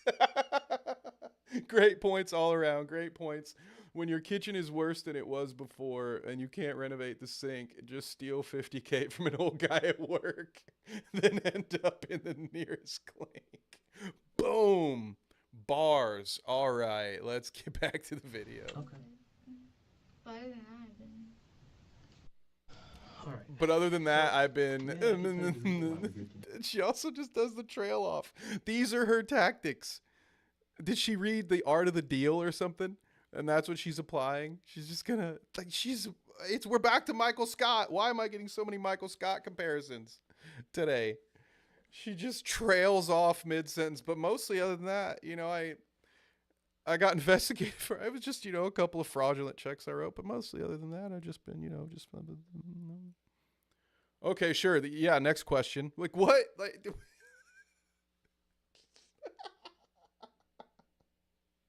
it's kind of like watching the Casey Anthony side of it, when she was so used to bullshitting her parents and getting away with it that she just kept bullshitting the police, and then somehow got away with it. Wild, fucking disgusting. Don't say it outright. They can't get me. Yeah, I bet the final straw was one of those electric stoves with the flat ceramic tops. Those things get me acting rash sometimes.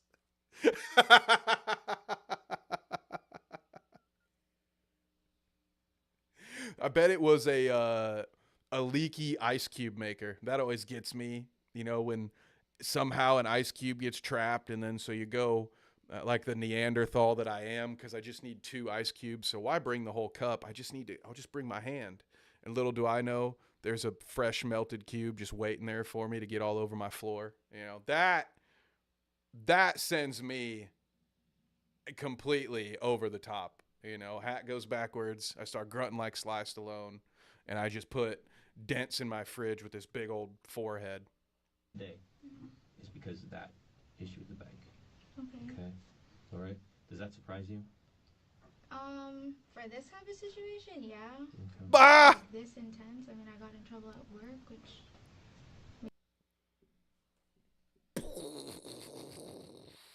Bruh.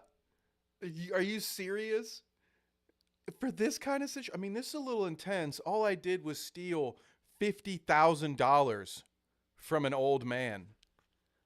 I just thought he would have bank insurance in case the bank fucking decided to rob him. I didn't think it would be a big deal. I thought the bank, who only loans money out to people with intent to own their home or business should they default on those payments, I just thought the bank would cover his $50K. I don't know why the police would get involved. It's a little intense, guys. The entitlement, it's enough. Harl says it's enough to make a person move to a cabin, reject modern conveniences, and write a manifesto that makes a lot of interesting points. Yeah, I mean, that was a new chatter that wrote that one. Sorry. Let's walk through it a little bit, okay? Let's walk through that. Definitely and see not. How maybe we came here today, all right, and find out if this was just a misunderstanding or what, okay? So, what was the name of the customer? Gerald. Okay. Mr. Gerald. Mr. Gerald. What happened with this write-up? So, I mean, had you been a banker for him for a while? I mean... Yeah, so I've been his banker since I moved here. Did you... Okay. Since we moved here. So what happened with these checks? Nothing. We just he called him. I have the record over our global security. Mm-hmm. So when they came in, they pulled like call logs. They pulled like cameras just to make sure like they pulled signature files. Amelia tries to use imprecise workplace terminology to confuse the detectives. She basically suggests that a security check has already been carried out by her bank, finding no misconduct or malpractice, which is incorrect. She could no longer deal with Gerald's account, and an internal investigation was still ongoing at the time of her arrest. And that was it. I mean, that happened since... It's okay, so she's definitely putting a little bit of the act on. It's not all just being dumb. Some of it is feigned ignorance. Poor old Gerald, I just wanted his hard-earned money to pay for his TV license or something. Gerald probably had no idea. I mean, that is just awful. Yeah, it's not like a bank entity would ever steal your money like that. It's not like, listen, this is Chase we're talking about, not Wells Fargo, okay? It's March. That was. And when you talk to Gerald, I mean, how did he appear to you? Is he a young guy, old guy? He's old. Oh, well, how did he appear to you when you talked to him? He's okay. He was okay? Yeah. Did you ever have any issues when you talked to him about remembering things or anything like that? No, he told me he had brain. Like I know like a little about himself. Like he had brain surgery. But for the most part, he remembers things. I don't think. For the most. Forgets, really. He just. So he had you draw these 2 checks. Oh, I don't think he forgets, really. She's telling on herself, all right? Telling on herself. So, okay, so now she's about to explain it. Okay. How much were they worth? We're going to skip forward here in a second. What did he have you do? Like, what did he ask for? Nothing. He put 2 checks and $25,000 each, and that was it. And She doesn't clarify where the money was sent, and seems to think that being ambiguous enough will prompt the detectives to move past it, which is obviously ridiculous. Like what? Like, yeah, like she's dealing with her parents here. And again, the stupidity of it. First of all, what is it, like 10 grand or something?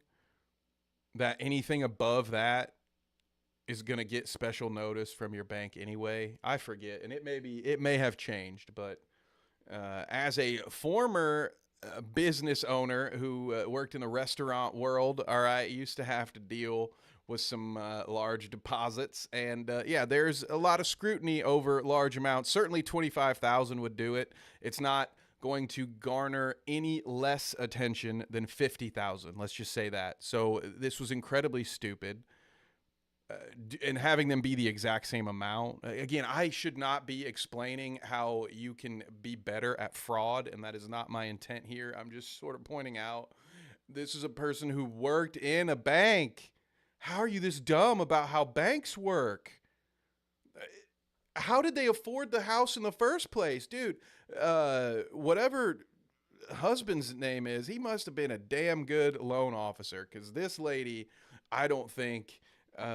could cook a box of tuna helper at this point. I don't know what is going on with her that she thought any of this was a good idea. Oh yeah, he just said I need to transfer 50K into this other BOA account. But you know what? Do it in 2. I actually need 2 checks to myself for 25K. So that way the IRS doesn't look at me funny. Like, what? What? How stupid are we? Now initiate the first confrontation. You've never been arrested before, is that correct? No, sir. You have a 7-year-old son, is that right? Yes, sir. Okay. Let me explain something to you, Amelia. Okay. All right? Oh. We've talked to Gerald. All right? Oh. Gerald can't barely tell you what day it is, okay? So, and anybody who talks to him should know that. So if he asked you to do that, there's 2 things. There's 2 problems we have here, isn't there? Let's start talking. Let's agree with each other. There's 2 problems, don't you think? Over the next 8 minutes, Amelia confesses to the theft, but the Orange County Police have redacted the footage, albeit leaving 2 tiny segments. You see now? But it's not like I don't want to make it. Okay. No. Even... Wow, okay.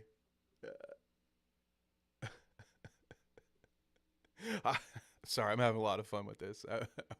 I wasn't meant to be interpreting any of this footage, but here we go. Body language expert Kev here. Look at this.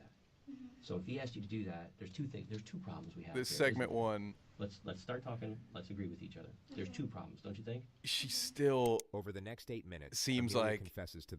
She still seems like she thinks she's getting away with this. Look at this first segment. It's wild. She's like laughing and smiling as she's trying to be like, but I didn't know it was a crime. The theft, but the Orange County Police have redacted the footage, albeit leaving 2 tiny segments. You see now? Look at her face. She's like, yep. And then, a good time on the pause. Like, look, she starts, she shakes her. She's like, you know.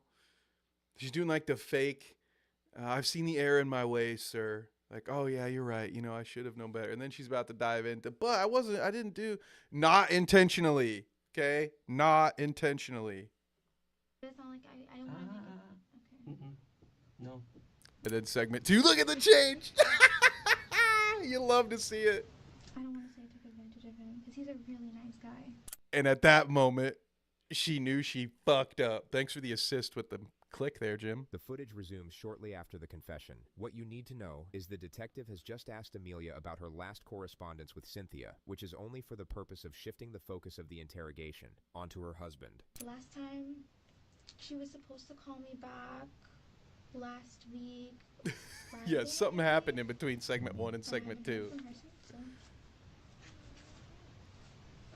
Okay. Does anybody else talk to Cindy that you know? No? Just me. Okay. And Josh, Mhm. did he ever talk to them? No, he never spoke to me. He doesn't even know who they are. Okay. That's where it starts. Would he have been at their house? Him? Mm-hmm. He doesn't even know where they live. I don't even know where they live.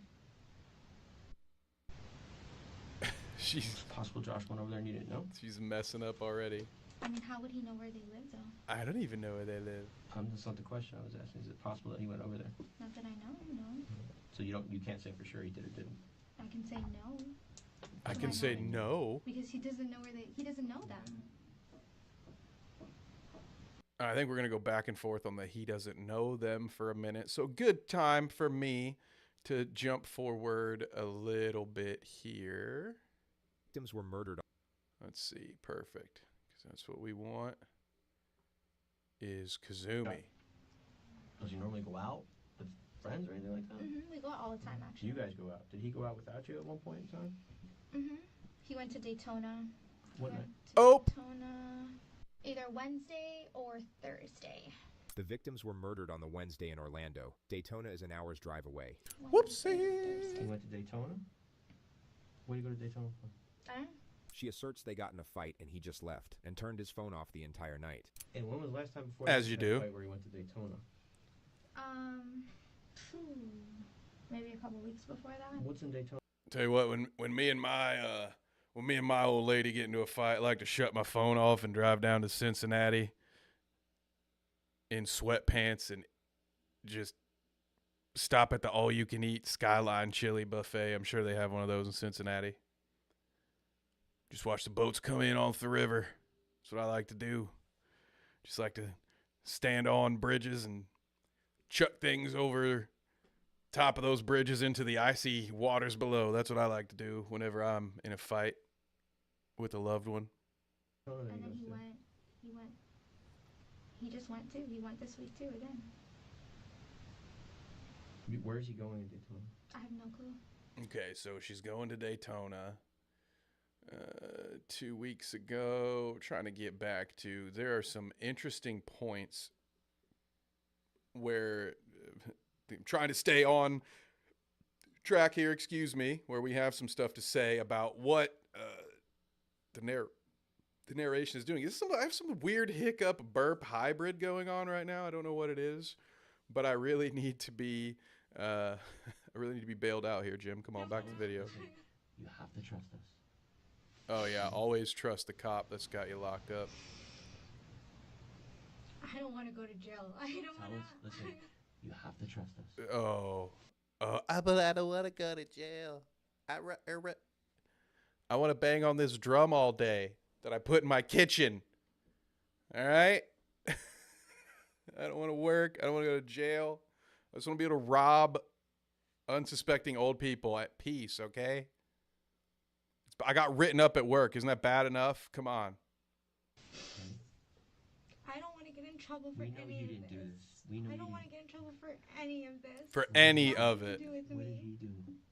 I don't get in trouble for the money I stole either. I don't know the severity of what he did. And there we have it. What appeared to be the brink of a very compelling confession wasn't. Amelia remains obtuse while subtly trying to bargain for some type of clemency, and this repeats itself for the next With 3.5 brain minutes injuries, yeah. until the lead detective decides that he's had enough. He will now reveal the extent of the investigation's evidence and get to the real reason why she's sitting in this interrogation room. They're both dead. What? Yeah. Oh, and the Razzie goes too? So now we really need to talk. Okay? You done How did they die? fucked up. Where? Is there anything that you know about this, okay? Uh-huh. Now is the time, okay? Because let's listen to me. Listen to me. You're all over their stuff talking to them. Mm-hmm. You took money from their father. This was not an amicable, let's talk about this. No, of course, yeah. I don't, whoa. I'm as surprised as you are. This is how you get in trouble for What? This is crazy. Woo, this is crazy. I will say, this woman does fit very well within the lexicon of Jim Can't Swim subjects. She's got a Stephanie Lazarus vibe going on. There's another one we're going to look at called Jennifer's Solution, where it's very similar entitlement. What happens to me? I don't want to get in any trouble. Rough. Headbug says, listen to me, little girl. We caught your hand in the cookie jar and chocolate all around your mouth. Yeah. Remember, she doesn't want to get in trouble for any of it, okay? Any of it. Me? Yeah. Me? I did that? Okay. Let me explain it to you. This is how you get in trouble for it. I just okay? stole If the we money find out that any led person to the has murder. information in any It's way, not shape, or got form nothing to do with that me. You're providing some type of alibi What does that to mean? Josh, that you're telling us he was somewhere where he wasn't, that you're lying to us about where he was, what you know. Of course, I know all about alibis. I've had several alibis from time to time. I caught an alibi off the shore of Miami. It was about to be eaten by a hammerhead shark, and I said, I'm going to be the one to dine on that alibi tonight. I'm sorry, I don't know. What does alibi mean? I'm sorry. That's what I'm saying. Some of it's an act, but some of it is she is just unfortunately dumb. What you don't know about the gun, about any of it. If we find that out, guess what you become? She doesn't know that word either. You become a principal. Like, It's not a homicide. I don't know anything about children. Don't make me a I principal. don't want to go to jail. I didn't do anything. So, if whatever you guys need to know, I can tell you as Yes, much we as I need to know. We need to know what Josh did. We need to know, and anything that you know about it, you need to tell us. Okay? You need to. This is the time right now. All right? This is the time to You gotta tell me understand. before you talk to your lawyer. What did he tell you? Is this when she says, I need to know I'm going home? It's a few more seconds. Okay, we'll wait before we skip. My biggest thing right now is I need to know that I'm going home. Oh, me and Jim were on the same page on that one, huh? We got to pause on that. Hold on a second. My biggest thing is I need to know I'm going home. I have absolutely none of the leverage, and I'm prepared to use it. Headbook says she reminds me of the kids at work when I catch them doing something they shouldn't be. Yeah, they probably don't know what the word alibi means is either. This is hilarious, though. I need to know that I'm going home. Just the delusion, okay? Wow. This is one of the few things police can't actually lie about. They can't make promises with respect to sentencing in exchange for compliance. The key phrase being one of the few things the police cannot lie about. That's all I'm here to highlight. Back to you, Jim. As this would render an interrogation inadmissible. They can divert and deflect from the element to avoid shutting it down altogether, but they absolutely must not substantiate it as a guarantee. I need to know that I'm going to see my son. I need to know that I have no part of this. I'll send you a whatsoever. postcard. Listen, if you didn't know he was going to go over there and do that, then that's I fine. have no. Listen, you don't want me to go in there and him tell me, guess what? I went over there. She gave me the address. She told me to go over there and take care of the problem. Do you understand that? What if he says that? I didn't do anything. I didn't even know Right, that you so went so that. so Oh listen. my god. Oh, Listen, oh my I just told her God. where she told me to go. All right? She told me. This What is a all her gaslighter. She's like, oh my God. What? She's also a lot like Sarah Boone. You all know about Sarah Boone? You think this lady's insane. The Sarah Boone interrogation, which there is a Jim Can't Swim video for, so we can watch a little bit of that. That's the most entitled person I've ever seen in my entire life. And she's also a raging alcoholic who's delusional. And it is crazy. Nah, a buddy told me that if you ask an undercover cop if they're a cop, they have to tell you. And she played the mother card. Yeah, I need to know I'm going to see my son again, whose name I can't remember. And again, this is where I'm saying you got to wonder if he's put his hands on you and if he's done things to you in the past. Do you think he's got any loyalty to you whatsoever, or do you think I have a problem putting you squarely in the middle of this? I do not want to go to jail. He is doing a decent job, as much as I'll be making fun of this dude a little bit. He's doing a decent job of subtly applying the pressure, because that's a thing that they do. I believe it's part of the read technique normally. And there is a second cop down here. You can just barely see the top of his head.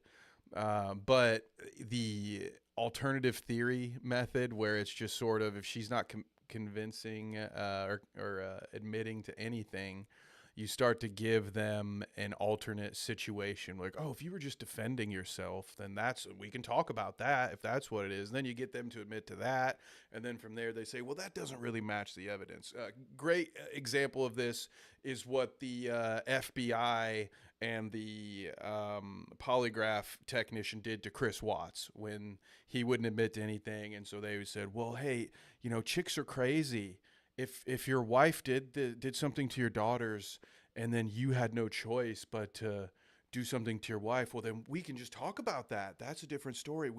People need to know your side. And then when he finally confesses, that is exactly the story that he tells them. And then, of course, they say, well, hey, that's not fair. I mean, the evidence doesn't track. And at that point, you're already halfway there. You've at least confessed to something, even though the version you've confessed to is bullshit, and you're already fucked. So we do see him doing a good job of giving her that rope that she is inevitably going to use to metaphorically swing. I don't even gonna risk phrasing that the wrong way. Yeah, she put her BF in a suitcase. Yes, the Sarah Boone lady, Mama Bear. That's right. My son. I just want my kids back. Like, if I get fired, okay, let me get fired at work. Oh yeah, let me get fired. We need to be able to go to them and say she's completely. Do you have to repay the 100% $50K? honest and truthful with us. We didn't have to give her a polygraph. We didn't have to do any of that stuff because she told us everything. Okay. And then if I do tell you everything, how am I promised I'm not going to go to jail? Again, promises, but what we can say is. The investigator is clutching at straws trying to navigate this element. Literally. He will now provide a very generic compromise which Amelia will immediately see through, and in exactly 2 seconds, she will shake her head. As if... Oops, I cut that. If to say... No deal. What we can absolutely... And this is one of them that I wanted to get to. We will have a couple of different examples in previous videos where they do critique the interrogator, but this one again just doesn't feel like Jim Can't Swim, and it feels like no respect to any future watchers, because I don't think we got too many Zoomers in the live audience, but this is the kind of shit that a Zoomer would write. When he says literally, he's not grasping it. There's no straws in his hands. That's not what literally means. So it's as if someone is trying, much like many a half-baked true crime channel on YouTube. It's like someone who was inspired by JCS and has the money to buy it, bought it, and is now trying to replicate it by essentially hitting these checkpoints on their to-do list, but without having the same voice behind it. And so it feels like that uncanny valley that we love to talk about on Dweeb. Completely 100% honest and truthful with us. We didn't have to give her a polygraph. We didn't have to do any of that stuff because she told us everything. I went too far back, okay? sorry. And if I do tell you everything, how am I promised I'm not going to go to jail? Again, we can't make you promises, but what we can say is... The investigator is clutching at straws trying to navigate this element. Literally. He will now provide a very generic compromise which Amelia will immediately see through, and in exactly 2 seconds, she will shake her head, as if to say... No deal. What and we that's absolutely say is she was 100% truthful with us. She was remorseful. She didn't leave anything out. She told us. Now, Detective Mareshi and I are not going to sit here right now and say you're being 100% completely honest with us. There's stuff that's... And so, yeah, that I want to point that out just so we can look at it when we go back to the original stuff, just to see if it translates the same. But yeah, I mean, the case or the point is still correct. This dude, as much credit as I was just given to him, you do see this one with what I will refer to as bad interrogators, where they, for some reason, will really hone in on you're just a nice guy, okay? You're just an honest guy. if everybody knows that you're telling the truth, then that's gonna be fine. All right, we're on your side. We just need you. We just need to hear you. And it's just like this endless back and forth. I think there's one on the Matt Orchard Crime and Society where it's this guy in Canada, because in Canada it's even worse because you can ask for an attorney and that's great and all, but the detective does not have to stop questioning you. You can say, I want to speak to an attorney, and they'll say, cool, we'll get you one on the phone. You'll talk to him, and then boom, you're right back in the interrogation room. They don't have to stop just because the attorney's not there. They'll just let you talk to her, and they can keep asking you the same question over and over and over again. I've watched a video where that's like 30 minutes of it is just this guy, and then they bring in a different detective and he does the same thing. He's just like, well, we're not getting your side of the story, and that's gonna be bad. And it's like, dude, and the guy's sitting there, he's like, I talked to a lawyer, and the detective's like, well, we gave you that opportunity to speak to the lawyer, we did that for you, now we need you to do something for us, we need you to tell us. And he's like, the lawyer told me I shouldn't speak to you. And you can watch the guy, he's just getting the fucking headache dealing with these guys. They're just talking to him in an endless circle.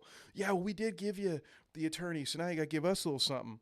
And that's not verbatim what they're saying, but he's just like, well, you asked for an attorney, we let you talk to an attorney, now we'd like to talk to you. He's like, the attorney said I shouldn't talk to you. And then that's just a goddamn circle. So you see that sometimes with the folks who aren't the Jim Smiths of the world, who aren't able to just coax these criminals into admitting to their flaws. So Headbug agrees it's like a half-assed parallel universe version. And from here is where we're going to jump, because I don't want to do the whole thing here.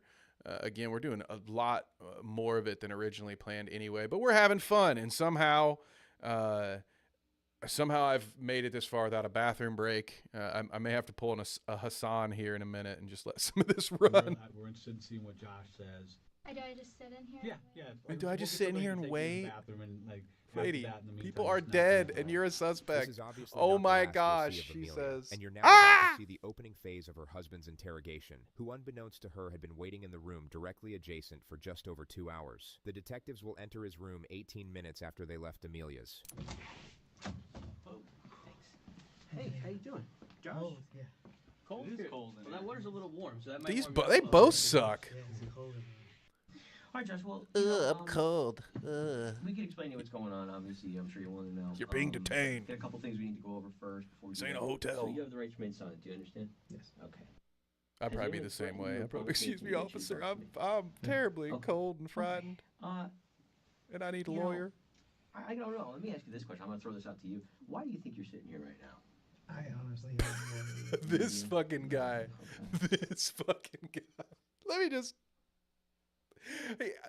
He needs like an apple in his hand, or like to have just lit up a cigarette in the interrogation room.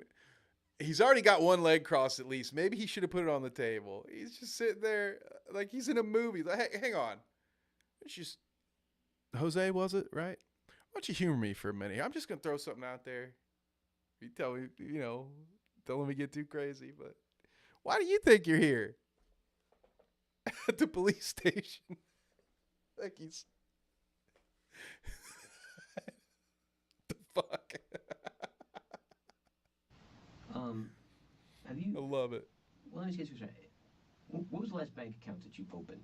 This is an indirect confrontation about the theft. The context is that he recently opened an account for Amelia's son Julian at Bank of America, which is where they hid the 50 grand. Is Bank of America. Another one. Okay, see, like In my it's odd that the voiceover includes that the context they're providing is for the sake of providing context. Like, dude, just say the stuff. Like, I don't get it. An account for Amelia's son Julian at Bank. Understand? Yes. Okay. Has anyone threatened you or promised you anything to get you to talk to me? No. Okay. Okay. I don't know. Let me ask you this question. I'm going to throw this out to you. Why do you think you're sitting here right now? I honestly have no idea. No idea? No idea. Okay. Have you? Well, let me just get you straight. What was the last bank account that you opened? This is an indirect confrontation about the theft. The context is that he recently opened an account for Amelia's son Julian at Bank of America, which is where they hid the 50 grand. Bank of It's just like, again, it goes back to my checklist feedback, I guess. Like, they're they're hitting the motion of making a JCS video. That is what JCS would do right here. They would pause it and provide the context without spoon feeding it to you that it was the context. I don't know. Maybe a bit nitpicky, but again, we're just adding up all the pieces of evidence together like a shitty detective about to tell you that they just want to hear your side of the story. In whose name? In my name and Julian's name. Okay. Tell me about that. He explains the process of opening an account for a minor at Bank of America. He mentions nothing of the stolen money and continues to act oblivious. The investigator doesn't confront him. He instead sharply switches the discourse to a more threatening element. You'll notice this interrogation moves at a much faster pace than the one you just saw. Could this couple be any worse, by the way? Luckily, Julian is like 7 years old, so there is virtually no chance that he will see any of the repercussions of his parents' actions here. But Jesus fucking Christ, dude. You gonna get your son involved in your crime? What was the thought there? Again, the good old bank, the kind-hearted bank, would never look twice at our shady bank account if it's our son's names on it. I'm just a good dad. I'm just trying to build a college fund for my son with the stolen money from an old man who just had brain surgery. There's nothing to see here. Man, dude, I hope it's super cold in your cell there, Jose. Was it Jose? I don't think that's his name. Damn it, I'm sorry. Larry, is it? Was it Larry? I actually bought one. Good job, Larry. Last week, Monday. The detectives already knew this, so he does the smart thing and volunteers the information, but also feels the need to immediately clarify how there is no possible way for that gun to have been involved in any shady activity since its purchase. So Josh's explanation is that he drove halfway up a bridge while he was in Daytona and threw it off. And you threw it off the overpass? There are two big ones left, and then we'll get out of here. Is it all in one piece? Yeah. I'm sorry, but you got to be building equity pretty much right out of the gate if you want to make it. What kind of ammunition did you put in it? I didn't have any ammunition. That's true. You didn't have any ammunition inside of it? No. Did you buy ammunition for it when you bought it? I'm going to save us all some time a little bit here and tell you these two things. It's Josh is his name, not Jose. Tell you a couple things about Josh. Josh is the kind of guy that will go and buy a gun from a pawn shop, but then, much like a man who has just been confronted by Chris Hansen, wouldn't you know it, on the way to the scene of the crime, he had a change of heart, realized he wasn't that kind of guy, and so he'll throw a gun off of a bridge because apparently these two watch a lot of AMC, or maybe Turner Classic Movies or something. Like, that's all they have on their television all day because this is all written out like a bad fucking movie. So Josh's the kind of guy who will throw an unused gun over a bridge because it just doesn't sit right with him. No way he would just return it to the place he bought it from. That's not symbolic enough. He has to wait for a rainy day and then throw it off of the bridge in the rain while yelling something profound, most likely. He's also the kind of guy that would, instead of answering someone's phone call when they're asking you about the money you stole from their father, he is the kind of guy that will just drive over there to tell them in person that, hey, we do plan on paying you back, okay? I know I could have just answered your phone calls. My wife could have just picked up the phone and called you, and we could have let you know that we were planning on paying you. But I just, being the man that I am, I just wanted to drive down there to the armpit of Florida that is Daytona and talk to you myself. I'm sorry. I don't know why Daytona had to catch a stray there. I'm sorry, Daytona. I didn't mean it. I've needed to go to the bathroom for probably about 54 minutes now, and I'm just getting a little snarky. Okay, back to Josh. Take it away, Josh. Okay. Bucky, it's your brother. Explain to me your reasoning against your brother Josh doing this. I had a relapse of what happened to me. What Josh meant to say here is that he had a flashback, and what he's talking about is the fact that he accidentally shot himself in the leg with his own gun while getting out of the car to go bowling. And Chitter Bob. the fictional character in the 8 Mile movie who also accidentally shot himself in the leg with his own gun. I'm gonna go. I'm Some gonna shit go. happens again by accident. I guess that's where I get a little concerned. Okay, well, my thing is, you guys are kind of hurting for money. Sounds like. I mean, you're working now, but Yeah, I'm working now, so things so are. you spent $250 in cash on this gun. Yeah. It's a pawn shop. Mhm. Pawn shops are pretty good. I mean, usually you can go back and pawn it Yeah, back, but right? I was like, at that very moment, I was like, anything could fucking happen, and I'm like, But it's not loaded. it wasn't. Yeah. All right, we're doing it. I'm doing a Hassan. I'm a hypocrite. So it's not dangerous to you at that point in time. I can never even. For me, mentality-wise, I was. I can never comment about it again. I don't think. Should I let the video play while I? We'll be right back. Josh, listen. Mhm. We're here for something. I'll catch very up in a basic, minute. Okay. Okay. Let's walk through this a little bit, okay? What are we missing? Nothing that I know of. I mean, told you guys where I was, what I was doing. I mean, you could check our phone records too. We've been fighting for a long Can you? time. Well, The reason he gave for being in Daytona was because he was fighting with Amelia, which is what he just referred to. But of much greater interest and perceptibly out of nowhere, the detective will now initiate the confrontation. explain this to me, okay? Mhm. How is it that you wound up at Cynthia's house, Cynthia's apartment over on Jefferson? Because I have eyewitnesses that put you there. I was never at her place. Okay. All right.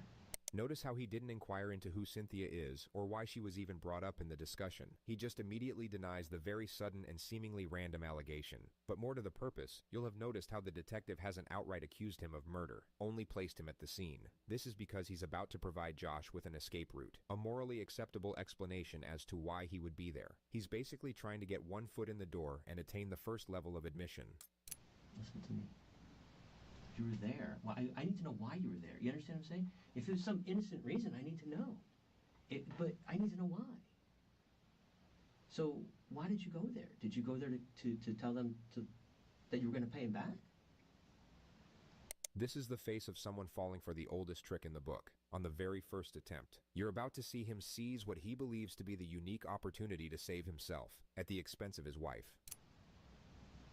No, okay. Can we clear this whole thing out? What's up? Okay. So, Amelia was freaking out. Mm-hmm.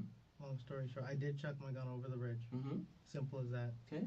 The next 2 minutes of footage has also been cut out. What you need to know is that Josh has now conceded to knowing about the fraud, and that he did in fact go over to Cynthia's house on the day in question, but only to let her know they would be paying her back, which you might recall was the exact reason afforded to him by the detective. The rest of what he spoke on will now be relayed back to him. If I'm understanding you right, you're saying Amelia is the one that talked to somebody to take care of them? Yeah, and I don't Why? I have no idea. Well, I mean, how do you know that? Well, there was a kid that came to our house. What's his name? Oh, the classic. Something. I don't know his phone. Somebody else showed I've up and seen took him my on the gun and did it. So you hate when that happens. Amelia's so scared about this and worried about this, and you explain to me. So who kept on calling her and wouldn't leave her alone? I think it was the same Cynthia lady. I didn't ask any questions. She said, "Oh, somebody keeps calling me." She said one of Gerald's families. I said, "Okay, that's fine." Then some kid came to our house like 11 o'clock at night. She gave him $10,000 to what? I have no idea. And from my understanding, What do you think she gave him $10,000 for? to kill him or something. I don't know. I have no idea. I have no When did you idea. find out about this? Before? Yeah. Unlucky Josh, wrong answer. You just told on There it yourself in is. your own made-up story, and you're Boom. going to jail no matter what. But the detectives really Been don't waiting care for about this. this, because they want to send him to jail forever, not just a few years. I think it was. Boom. Okay. That was another one. I remember I said there were two big ones. This is one. We'll get through it, and then I'm going to skip to the final piece of feedback. And then we'll go back and just watch some old stuff, talk about the difference. At this point, I'm having a lot of fun hanging out with you guys, so we're just going to let it ride. I've got to shut things down probably at the very latest in about an hour and a half. So we'll see. We'll probably go maybe about another hour with this bad boy. But did you catch it before I show it to you? Did you catch it? This was one of those very basic, simple editing things I mentioned before. I don't think I went back yet. Let's go back. Amelia's so scared about this and worried about this. 24-hour Explain it. stream. So We'll who work kept our on way calling up. her and wouldn't leave her alone? I think it was the same Cynthia lady. I didn't ask any questions. She said, "Oh, somebody keeps calling me." They she said calling one me. of Daryl's families. I said, "Okay, that's She said, I don't like people playing on my phone. fine." Then some kid came up to our house like 11 o'clock at night. She gave him $10,000 to what? I have no idea. And from my understanding, What do you think she gave him $10,000 for? to kill him or something. I don't know. These two. I have no idea. When did you find They out? are a perfect fit, aren't Before? they? Yeah. Unlucky Josh. Wrong answer. You just told on yourself in your own made-up story. And Yuck. You hear it there? Did you hear it? Unlucky Josh. Period. Wrong answer. Period. You just told on yourself in your own made-up story. Again, just on the fly here. First of all, unlucky Josh doesn't make sense. I think the previous writing team would have written something just along the lines of wrong answer, Josh. Right? Does that not get the whole message across in a much simpler way? Again, the delivery, as Headbug points out, took all the snark out of it. Yeah, the fact that it's being delivered by a literal robot at this point, Kazumi would still... There'd been just a little bit of sass in that sauce right there. Not as flat as that, but unlucky Josh. Wrong answer. You just told a lie in your own story, or however he just said it. I have no idea. When did you find out about this? Before? Yeah. unlucky Josh. Wrong answer. You just told on yourself in your own made-up story, and you're going to jail no matter what. But the detectives really won't care about this, because they want to send him to jail forever, not just a few years. That's another, even the way it's phrased, it's like a child's understanding of the law. And ignorance of the law is not an excuse, all right? But they don't care about that, Josh. They want to send you away forever. He sounds like Squints telling the story about the big dog, all right? How can I have some more of nothing? Beep, boop, beep, unlucky Josh, beep, boop. Saturday, Sunday. I don't know. I have to check my pictures. Okay. Oh, what's this analysis? And he very much associates himself with the category of anybody else. Oh, this is another good one. Remorse goes a long, long way. Just, if you're sorry, we'll let you out if you're sorry. What happened? Let's work through this.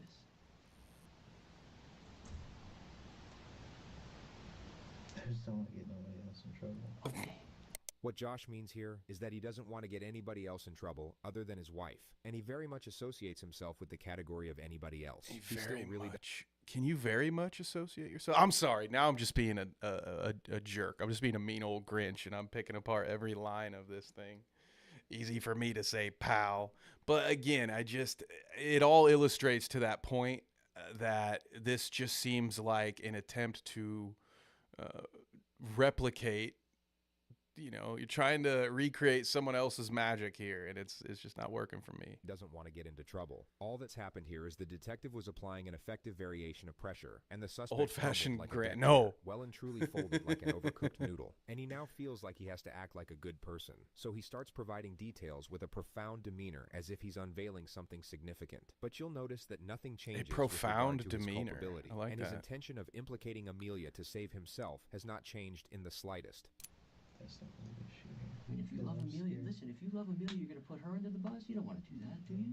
I'm just scared for everybody else. I know you're scared. I'm scared for everybody else, namely me. Let's start with the most important ones first. Okay, tell me. I left there at maybe. Is this the 10 part something. where he Before I says left. The same guy. that the guy came and took my gun? Amelia paid him. The same guy came up to my car. He said, "What are you doing?" I said, "I wanted to talk to her to get the money back." And Okay, to speed through this, the rest of his story is that the young man that came to their house right before midnight on a previous occasion was parked outside of Cynthia's house and walked up to his car, got his gun from him, and then went inside. And Josh doesn't know what happened after that. So we'll spare you that incredibly believable story.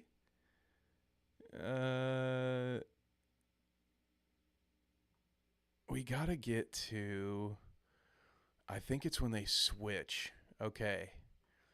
Now we're about to get to the part where they completely drop the facade at all. Well, I mean, they don't. They try to play it off. They actually acknowledge that the narrative is about to change here, but it's completely the skin is off the animatronic here in a second. We'll talk to her some more then. That was a very weird way for me to put that. 30 hours. Yeah, well, I think my one partner tried to find you one. It's cold. It's cold. We now have to go back an hour and 40 minutes to begin Amelia's Phase 2, where Phase 1 left off. Okay, so if you remember something, we'll listen. Oh, maybe this isn't the part. Do they go back?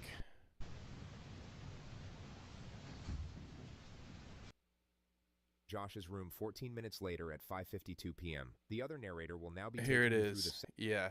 Okay. We've tried to explain it to you. I understand that, but So to give you a recap of what happens in about the 10 minutes that we skipped, it's just more back and forth. These two are fully committed to blaming the other one. They are both saying that I had no idea what was going on. He must have done it himself. She admits that Josh did know where Cynthia lived, and basically just says, oh, he just told me he was going to go take care of it. So they are both now fully turned on each other. And that's where we pick things back up. Prison for something I didn't do, for something I didn't have a part of, for something that I didn't. Amelia, we're gonna have to try and figure The big that sigh. I just wish you would tell the truth. Oh. You and me both. He says, she says, I just wish he would tell the truth. The detectives re-enter Josh's room 14 minutes later at 5:52 p.m. The other narrator will now be taking you through the second phase of his interrogation. The other narrator will be taking you through these final 10 minutes of the video. Very odd choice, right? Why would you switch narrators? Especially, to my knowledge, there has only ever been one narrator for this channel, and you're already using a bot of his voice. What reason would you have for switching narrators? Unless, I don't know, maybe you're also using a free version of an AI app and you don't want to pay the additional access to get more of Kazumi's voice. Why would it make any sense to do the final 10 minutes of this video in a completely different voice? And let's get to it, 'cause it is shocking. Putting everything else aside, just imagine being Josh right now. One moment you're in dreamland, and the next you're jolted back into interrogation room reality. Oh, I know exactly how it feels to be jolted, young robot madam. What? Speaking of fucking jolting, again, I know what we've been hearing hasn't been great, but holy shit, this is the type of stuff you see from, I see a bunch of history channels pop up all the time with some kind of AI art, and then it's an AI top 10 things they didn't tell you about Rome, and 7 of the facts are made up because people don't bother to fact check ChatGPT. This is awful. This is the cheapest shit I've ever heard, I think. By the guy who's controlling the thermostat. Yeah. So obviously we want to follow up with you because, we went back and talked to Amelia. And, again, we're just trying to understand. She's saying one thing, you're saying another, and we think probably the truth's somewhere in the middle. You understand what we're saying? Yeah. Yeah.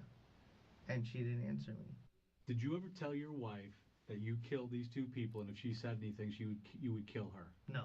And her whole family? No. Never would have said that. If less inflection than my GPS. You told us that okay. You initially lied about the gun. I'll say that on recording. A cheap cheater. I lied about the gun, but from when I left the house at about 3:30, somewhere around there, I got to Cynthia's house, knocked on the door, Sean answered the door, and I sat and talked with both of them like they were family to me. Yeah. But after I got done talking to them around 11 o'clock, I got in my car, sat down. I was vaping in my car. The light department's here. Right. There's a dumpster That's the real here. crime. Yeah. I was sitting in my car here vaping. He came from this way. Literally, like, out of nowhere, blindside, because there was a white car parked next to me. Right. Why Ooh. you decide to sit there and vape? Wow. I was trying to get a hold of Amelia. That's some Casey Anthony stuff right there too. That usually is the one of the giveaways of a pathological liar, right? When they are very, not only so natural, even though, you know, there are plenty of times where he's not good. I'm not saying he's a good liar all the time, but in this scenario, just even making up details about his bullshit story in a way to sort of try to help validate it. That's something you'll see a lot with liars. They will talk about certain factors that maybe are true and expand upon small details that don't really matter to the greater story to try to earn some of that credibility that subconsciously they know they're not going to get in the main portion of their bullshit. And that's when he came up to my car and was like, "Yo, give me your piece." He saw my gun in the center console, and He saw it in the console. You're the one with the gun. Like, don't. He was like, "Oh, give me your piece." Would you have expected your wife to say that you did this if you didn't do it? I was really Is afraid to that pull bad? my gun on him, so I froze. She said I forced her to get married. So, But I mean, would she? Oof. She's basically sending you to prison for the rest of your life. I would never expect that from her at all. You gotta understand something here, okay? Okay. And Okay. that's why I'm telling you now, if that's what it has to be, it has to be because for me, all I know is she gave Jay the money. And you're saying these two people are dead because of it. And I don't know if that's the reason why. All I know is Amelia. How could you say you don't know that's the reason why? I remember this day. I was sitting on the toilet. I don't hear about you sitting on the toilet. I'm gonna talk to Jay. See what I'm saying? He said we were watching. It's you. like, We know why you're here. And I said, you know, this is a real story because I was taking a shit when it happened. I remember it so clear as day. I was on the shitter and my wife said, "Hey, I don't get no respect. We're hiring a hitman, sweetheart."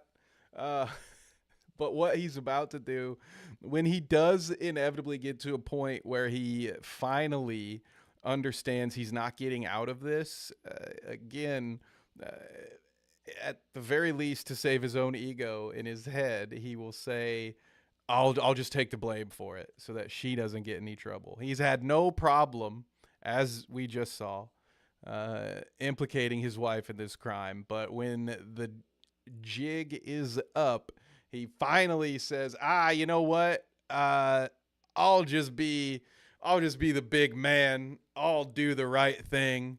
I'll be stoic AF. And you know what? Just put the blame on me. However that really awesome song goes. It's real. Why would I make up such an embarrassing lie? Yeah. See, of course, you know, I'm not, I told you I was shitting myself. So, you know, it's true. Okay. What the fuck? So and I was vaping in this hand, and I was vaping, and all I felt was something pressed against my head. I put my vape down, now he has a grabbed my gun and pressed to I- his head. He rambles for another minute before the detective sharply cuts him off and accelerates the pressure. Josh, it's just gonna keep compounding, Josh. Compounding, and it's not going away. And I told you from the beginning, if this is something that Oh, it is the read happens, technique. that Let's happens go. so you See? can understand it, and See, we can- Jim, you ain't got to go through all this. I'll help you. Up against the wall. If I tell you the truth, I know my stuff. Just like it's actually tell you the truth, will Amelia. called blood spatter. All right, not blood splatter. You got some cops don't even get that one right. All right, I'm just saying, Jim, give your boy a call. And here's where he goes to. If I tell you the truth, will Amelia get in trouble? Because just put the blame on me, kid. No, if you tell us the truth, no. I don't want anything to happen to her or Okay. Julian.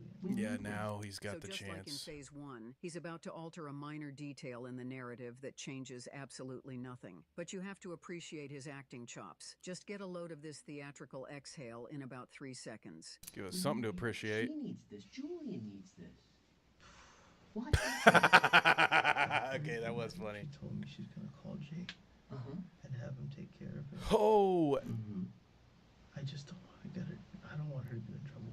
bonk. And what we call that, what we in the biz of true crime analysis call that one, is admitting to a crime that's still gonna put you in jail, dumbass.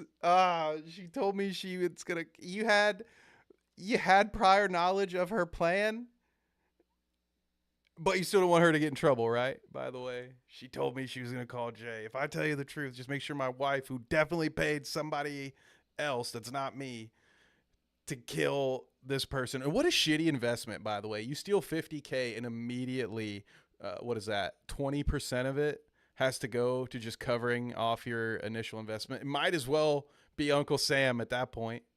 You know, you might as well just go to the casino. You might as well win it. Again, bet it all on black is what you might as well have done. You crazy morons. The narrator sounds like a Karen. I'll take them.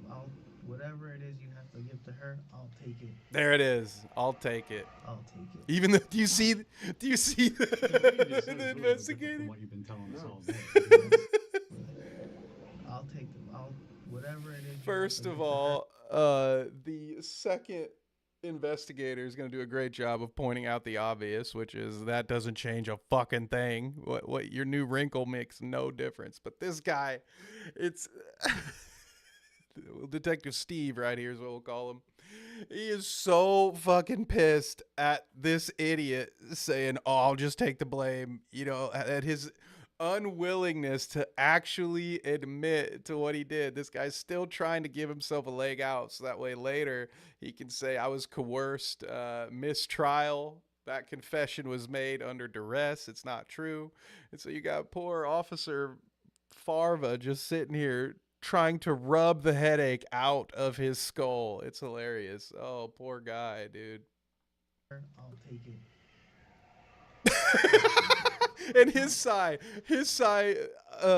much less performative, but like that was the move Josh was trying to pull off a second ago. He's just like, dude, I haven't heard a sigh like that since my beloved dog, you know, heard me say 1 more hour before we go for a walk, bud.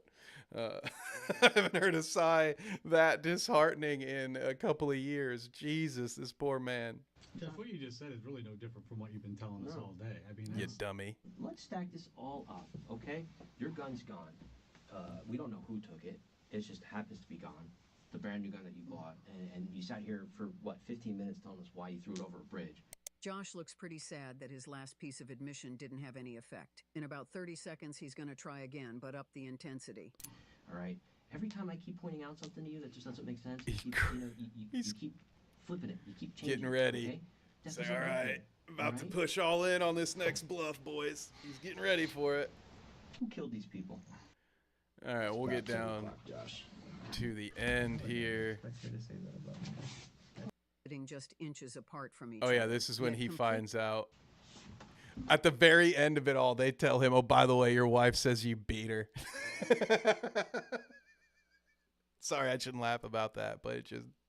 Could you imagine going through that whole thing and you're kind of actively trying to screw your wife over and you don't know necessarily that she's also fucking you over, and then after all your bullshit stories, as the detective walks out, by the way, he's like, "Yeah, she says you abuse her, by the way, and this is all you're doing." Harl says, "I pull that on DB all the time. She doesn't even get excited about walks until she sees me with the shoes and jacket on." That's right. Yes.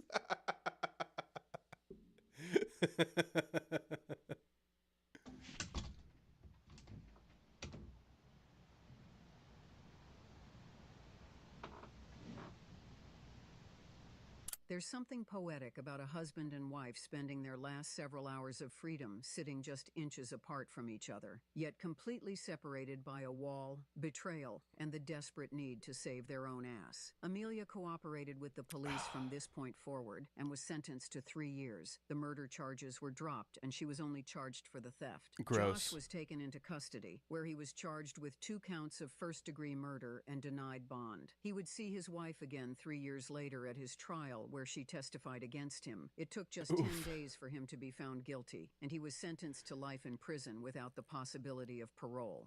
10 days. Somebody was looking for a couple of free lunches. It took them 10 days to do that. And Harles, no, that I mean there will be future dog ownership. Honestly, I would have one now, but I got a trip coming up this month, and when I come back, that's when we will be officially back into the dog ownership talent pool. It's been too long. It's been a couple of years now since old Newt Dog passed to the great beyond, but it's about that time. I'm getting ready for it, and there have been a few opportunities that I really wanted to jump on, but especially if you're, I don't even want to say especially with the rescue, but I kind of do feel that way. If it's a dog that's maybe had not a great experience, you're taking them from the shelter or something like that. I really didn't want it to be like, oh, hey, what's up, little dude? What's up, new family member? Also, here, this person's going to watch you for a few days. So I just figured I'd wait until all of that was done, and then that way I can give the new dog plenty of time to get acclimated to me and get us ready for the inevitable interruptions that my four-legged friend, I'm sure, will bring to the stream. It's going to be awesome. I can't wait for it. That kitchen really did a number on those two. And just for fun, we'll go back and start watching some of the actual JCS content. I've still got some time. I appreciate all of you that have been hanging out. Headbug, Kang, and Harles, especially in the chat.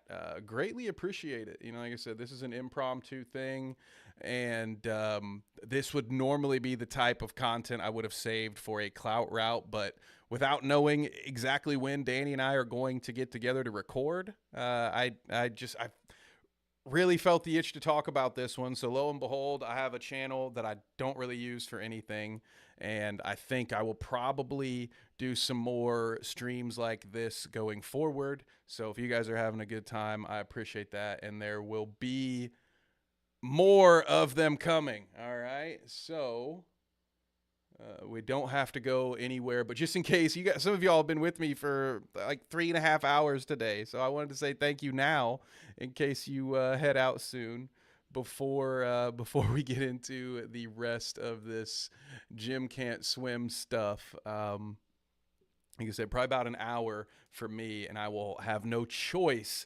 but to tear it all down because I've got some poker to host tonight. We shall see how that goes. Okay. Total accident. This is Sarah Boone. All right. This one, I have also seen people accuse JCS of using a lot of AI in this one. So this might not be the best example for what is better. But this is one of the craziest characters I have ever seen. And she is a good follow-up for this last wife that we just saw. This is the next evolution to what that lady could have been. If she'd gotten away with that first murder, this might have been her. 911, what is the location of your emergency?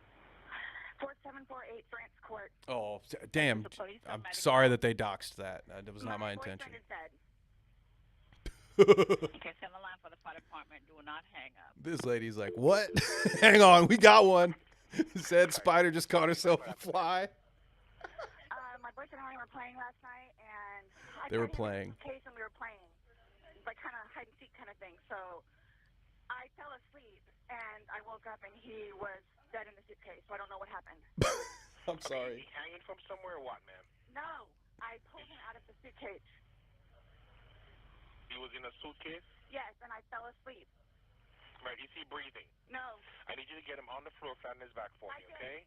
I did. I tried giving him CPR.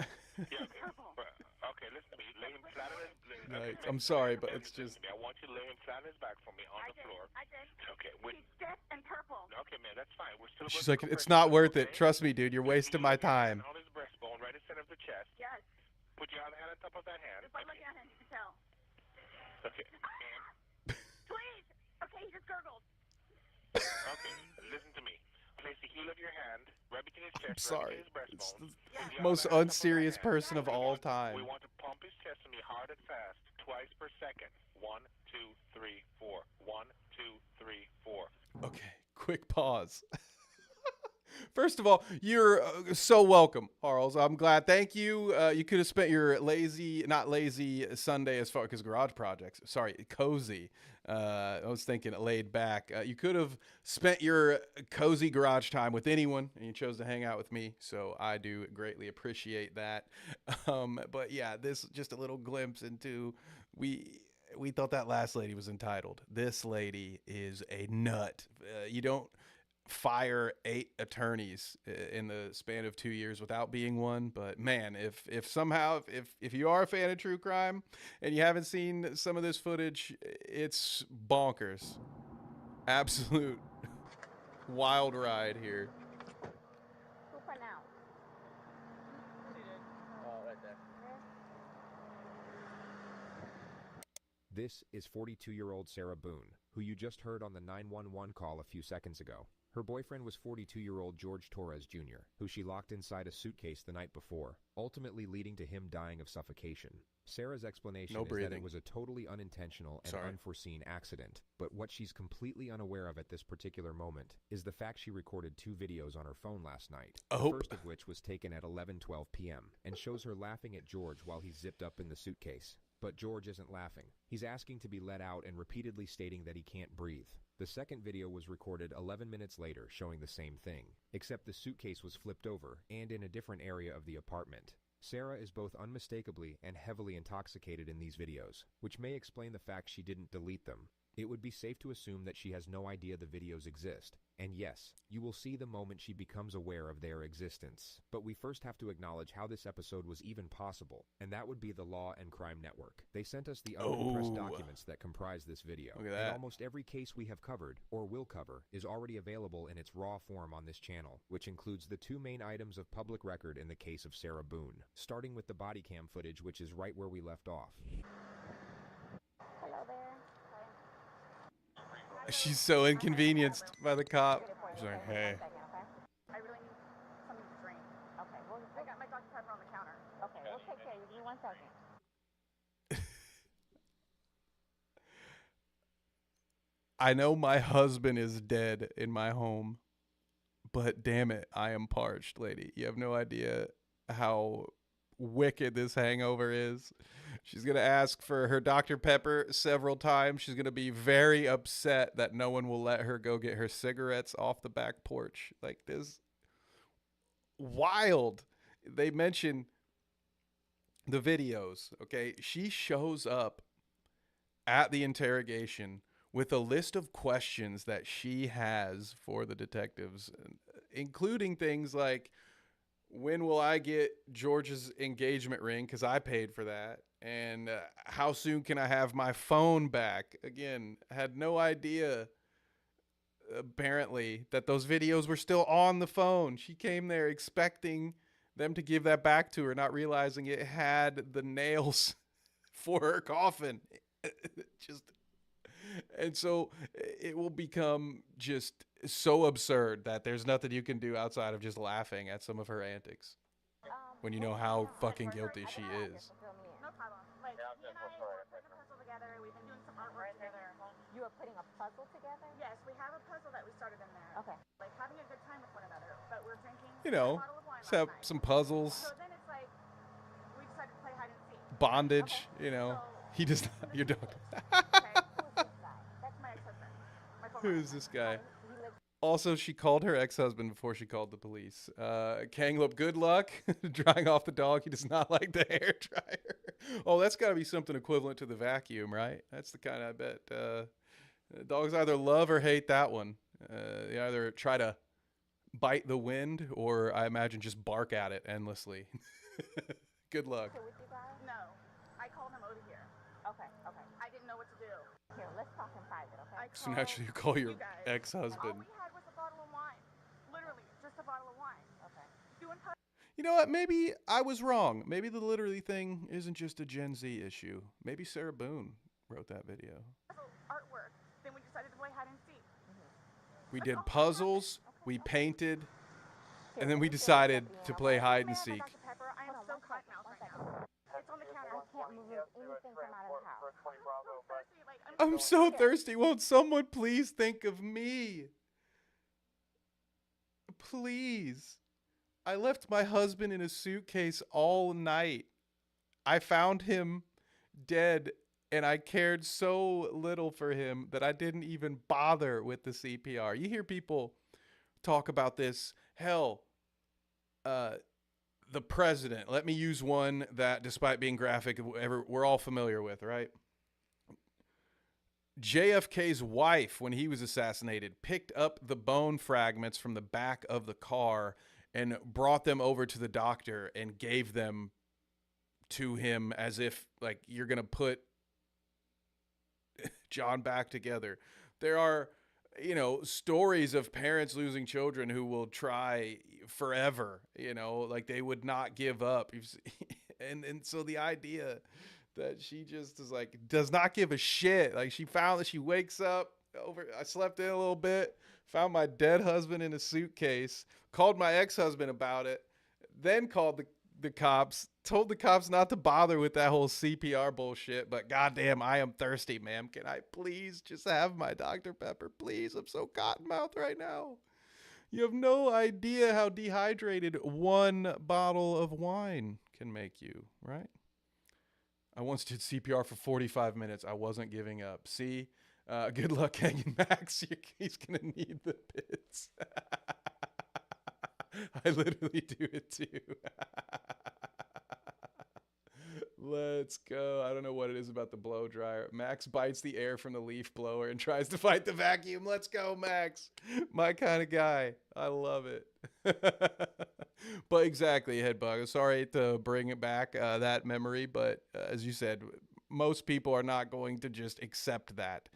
In fact, usually, isn't it the first stage of grief? It's attributed, at least. I don't know that we all go through those stages in the chronological order of any kind, but it's one of the early stages in grief, right? Just denial. So the idea, like, this lady just did not give a fuck about this guy and still doesn't. Sit down, because I don't want you passing out. This is probably a lot for you to deal with, right? Her face.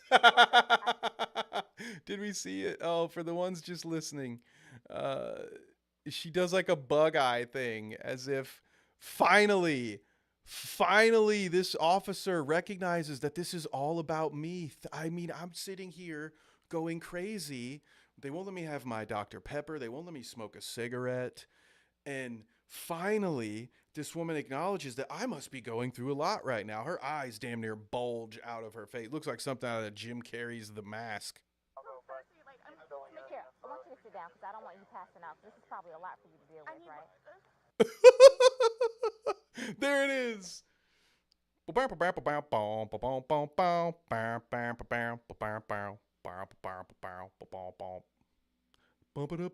I can't do. I don't have it all memorized, but Jesus Christ, the face. Let me have some water. The officer then talks to Sarah's ex-husband. About 11:30 is when I started calling to find out, because this is supposed to be her day. He referred to the fact If that ain't the most divorced dad shit I've ever heard. Oh, co-parenting is a struggle. Some know, some don't. My God. I was just trying to make sure that she was actually going to pick up our fucking son today. This lush, So I had to call and check in on her, make sure she's actually going to pick up her kid. Wouldn't you know it? She's over here hyperventilating because she killed her husband. Goddamn. Looks like I'm not playing golf tonight. Looks like I got custody again. No. God, could you imagine? Hey, are you going to pick up little Stevie? He might not want to come here tonight. Got some stains on the floor from when my dead husband shit himself after rigor mortis. Custody of their son today. Or during. Or is it before? I think it's before. Yeah. So there's a bit of a problem there. I love the shade. I love the shade of her ex-husband talking about him or her. He also mentions that, for what it's worth, George did have a history of domestic abuse. He points that out. That's part of what I'm skipping over. The ex-husband is like, yeah, he's been to jail before. She had a restraining order out him, but like they're back together again now. So she definitely had some reasons to be angry with him. But at the end of the day, that just kind of, when you look at the scenario, it really just solidifies the premeditation of it all. And some of the things that she says will really bury her. Some of the things she says in those first few minutes when she thinks she is there as a witness and that the police are actually interested in answering her questions. And the most Karen move ever, she shows up with a handwritten list of questions for the police. And it's all basically just, when do I get my stuff back? And these things that were on my dead husband's person actually belong to me. Fuck that next of kin bullshit, because I think they were maybe engaged and not officially married, whatever. Yeah, this lady is fucking bonkers. It's on the back porch. She's asking for her cigarettes. Here, okay? The She's officer so then upset. confirms the ex-husband will be taking custody of the child. And your child is in school right now. He's not here with you. No. He's okay, in school. he's in school. How old is he? This will be a fun one. This would be a fun thing to explain. This poor dad, dude. He's like a sitcom. I'm gonna have you sit the green My chair husband can't watch him in the because middle. he's... Oh, my God. Appreciate you coming in. Yes, ma'am. Sarah takes out her page of questions, which the investigator semi-acknowledges then brushes off. So obviously, he received his autopsy. So I'm going to read you your rights again because we have to talk about that. Has anyone threatened you or promised you anything to get you to talk to me? No. And do you understand what I just read you? Yes. Perfect. I understand everything. Sarah She's has also no idea what just happened. This morning we went to his office. very smart, by the way. Sarah is very smart. She'll let you know, but I wanted to make sure you knew. And we were informed of some injuries that he has by the doctor. So he had some injuries to his left shoulder. He had a cut near his lip. We could see his mouth was a little. I haven't laid a hand on him. She is so expressive. This thing is in 48p, right? I think there's, maybe 12 pixels on my whole screen. And you can just still see the hate that she is staring through. She can see right through this detective. At least that's what she thinks. So expressive. Oh my God. Since proven that George sustained his injuries the night he died, and he didn't have them before entering the apartment. There's a lot to this one. Also, too, he fell off my son's bike. Okay. So I don't know. I don't know if that had anything to do with it. He fell off a bike at one point.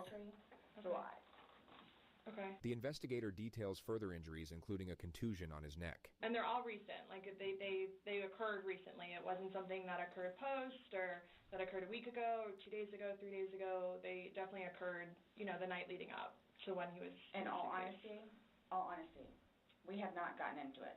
I have no idea what it is. I love that. No idea what it is. She's got some big revelation. In all honesty, just to be real with you, we've never had any problems. I know. It was a big reveal, wasn't it? Good time sitting on the back porch, having wine, and smoking a couple of cigarettes, and then decided to go inside and literally paint, do puzzles, and play. And listen to music.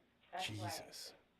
She had all night to set this up, which is the issue. For all we know, And that's the best she came up with, by the way. She had all night to set this up, and she said, yeah, we were painting. We did some puzzles. And then we decided to play. We decided to play hide and seek in our 40s. Not with our young son, mind you. Just the two of us, like Bill Withers intended.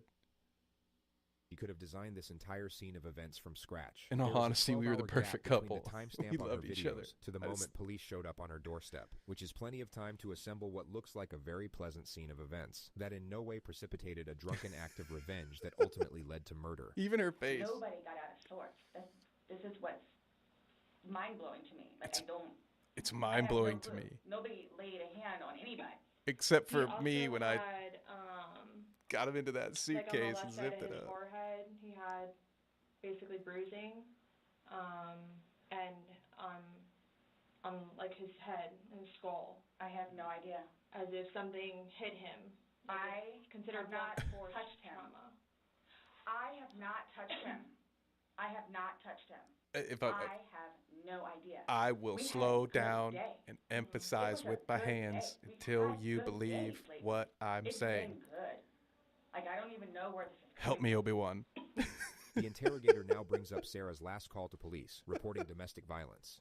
Yeah, you said a month ago he hit you with a curtain rod. Yeah, with a curtain rod. That's why I can't believe you guys didn't take that either. Yeah, I can't believe you guys didn't do something more about that. And she also, as Kazumi's about to say, gives a reason for why she is doing this. I want to get to some more of her kooky stuff. Is this the most replayed? Yes. Let's go. Okay. Detective will say, then they have to do something to defend themselves. Sarah's temperament will completely switch at the completion of this sentence. And they have to do something to defend themselves. Oh, you can see her shake it off. I would just flee, and I don't know if you would like to see it on my phone, or I think it's actually on a laptop. She explains how she once filed a restraining order against George, then for some reason brings up his ex-wife. When I say a monster, she's a monster. Like, it does, The interrogator lets her vent about the ex-wife for 2 minutes. She will now bring the focus back to the what a investigation. loon. A Looney Tune. Since talking yesterday, do you remember any like timelines better? Like what time you guys were playing? Since what you've time sobered up. He was zipped up in the Hopefully, is what she means to luggage, say. What time you went upstairs? We started because we cleaned the house a little bit, did some laundry. She recalls the game starting at around 4 p.m. and her going to sleep at around midnight. So I have 4 and I have midnight. You're just a little casual 8-hour game of hide and seek. You know, standard, no overtime, none of that, no stoppage time, just your run-of-the-mill 8-hour seek fest is what we call it, actually. It's a, it's a big thing we do in the Nevik household. You guys don't do that?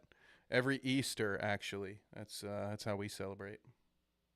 Went upstairs to hide in the shower, or like when we started to play hide and seek. Yeah. Well, we went inside probably about, if I had to guess, we weren't out there too long. Worked on the puzzle again, finished it. Oh, Started to paint. got that puzzle. Started to listen to music for a little bit. Started to paint. Can we turn the music off? No problem. Start at the top, paint, whatever. I don't want to paint. Start to talk, paint. Come on. Okay, you want to play hide and seek? What he does is, okay, tag, you're it. Which it's like, okay, we know. Okay, take off. That's not how you play hide and seek. You see? You see what it used to be? When they get a dig in, just be a real quick drop. That's not how you play hide and seek. And then we're back. We're back. Oh, okay. So apparently Harles was a Wilfred student, right? You can always tell a Wilfred man or a Milfred man. One of the greatest hiders in the history of hide and seek. Second only to poor George here, unfortunately. A Milford man, there it is, Milford, yeah. Have you guys ever played you said you played hide and seek like probably 3 times in your relationship?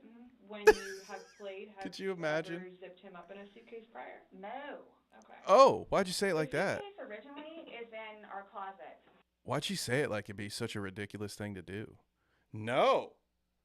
Of course I've never done this thing that I'm asserting was done unintentionally before. No. Why would I do that? Why would I do such a harmful and irresponsible thing? I mean, whoops. Buried all the way to the back.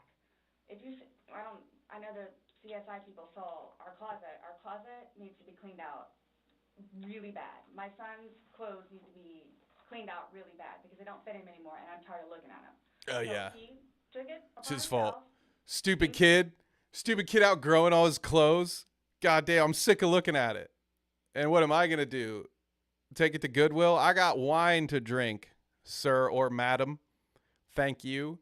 I don't have time to get rid of the clothes my young child has outgrown. I tell you what, that closet really, somebody ought to do something about that closet in my house. I'm over here doing important stuff. Including that suitcase, to take it downstairs so we can get all of our clothes, our donations and everything, and just leave the whole thing by the clothing and shoe thing at my son's school. No, we're just asking. That's not how they take it either. In the past, like, I would be remiss if I didn't spend some of our wonderful time together to let you know that is not how you donate your clothes and shoes, by the way. That's a good way to get what could be very useful to the less fortunate thrown in the fucking trash, all right? You can't just leave a suitcase next to the thing. That's why the thing is built, so that you can insert stuff into it and then close it, and then it goes into the nice, safe donation bin. You moron, Sarah. Jeez, get your shit together. Have you ever? Her hair tells you everything she needs to, everything you need to know. But obviously, I understand. You know, you're claiming that Sunday. Yeah, we call that the Karen, don't we? He was laughing. But what I'm just asking is, in the past, like, is it something that you guys normally do? Absolutely not. Not intentionally. Okay, so do you remember making any videos or maybe having any photos, videos that you remember doing on your phone on Sunday? All right, now we will skip to them showing the video, okay? This is fun. Is virtually unprecedented. I feel like this picture belongs on a wall somewhere. All right, and see, and this is the stuff where I think this one has some AI voiceover too. All right, I guess we'll just go right back here. On your phone on Damn it, that's right where I was. They must have jumped forward right when I was. Okay. I got a picture of a dog on my phone. I have something that I want to show you that we found. And No, that's called a disaster. With regard to the colossal realm of interrogation footage, the level of notoriety these next moments acquired is virtually unprecedented. I feel like this picture belongs on a wall somewhere. In the Louvre. The true crime Louvre. Can you see it? If you need to move it around. Literally me at interrogation.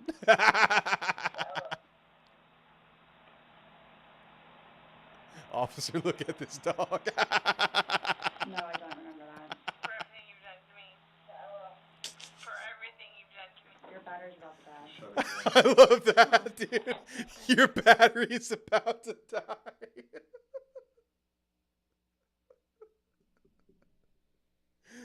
It's good for us, I think, for the rest of us, to see a narcissist like this that is functioning on such a low level that all of their moves are obvious for us, because then maybe it can help us notice these patterns if there's ever a narcissist in your life that's trying to gaslight you and manipulate you. This lady, to try to get out of watching this, she's doing whatever she can. She's a literal child. Oh, your battery's about to die. That's okay. Might as well. You don't want to waste your last few percentage points showing me this thing, do you? We don't need to watch all this. Your battery's gonna die. Sarah may have been hoping that was the end of it. Really can't say that I blame her for that. Oh, and then it dies in front of them. They got to do the whole password thing in front of her. How embarrassing. Because I don't know how much I can take. I don't know how much I can take. Is it long? Oh, look, your wife is calling.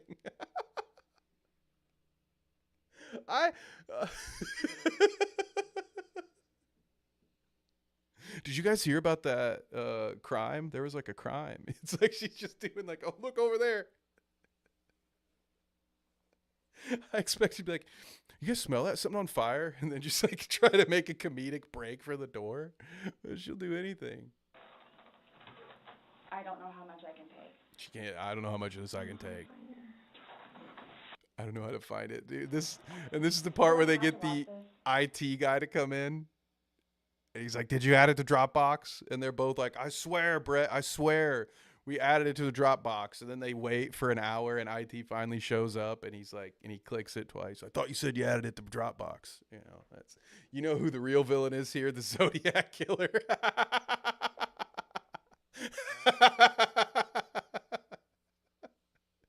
Hey, if you guys got any leads on Jack the Ripper while we're here? I feel like we should pay attention to that. It's like, ooh, a piece of candy. I continuously throw up. I don't sleep. I don't want to see it, if that's okay. You can either explain it or we take it for what it is. Yeah. just trying to give you the opportunity to tell us what's going on. I love every time. Oh my God, guys! If we don't ever, if we never bring back TCAT bingo, which I genuinely believe will be coming back soon, maybe we can start doing true crime bingo, and we can have things like drink every time the detective says we just want to hear your side of the story.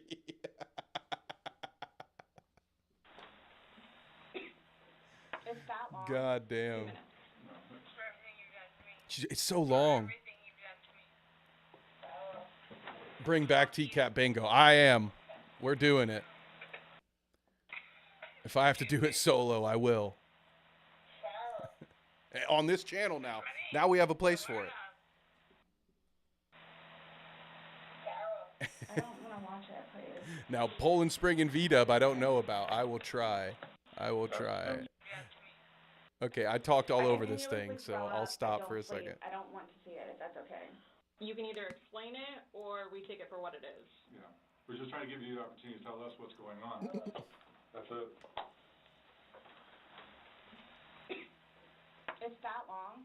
2 minutes. No. For everything you've done to me. For everything you've done to me. Fuck you. Fuck you. Stupid. She's so drunk. My name. Don't wear it up. Ooh, revolving guest TCAT bingo? Ooh, we could do that. I don't want to watch it, please. That's him saying that he can't breathe, and you saying fuck So you. this is upside down. The interrogators should not be cutting each other off, but their missteps can be forgiven on this occasion due to the power of the evidence, which the lead detective will now focus on. Guys, this is killing me right now. She says that a number of times. She says, you guys are killing me right now. The complete lack of any self-awareness is hilarious. We're just going to clip through some of her greatest hits now.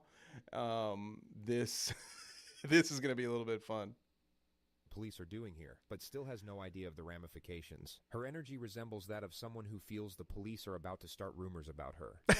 No, I'm just trying to show you a video that you no longer want to watch because you probably don't want to know the outcome of how and what you said. My plan was not to go upstairs and go to sleep.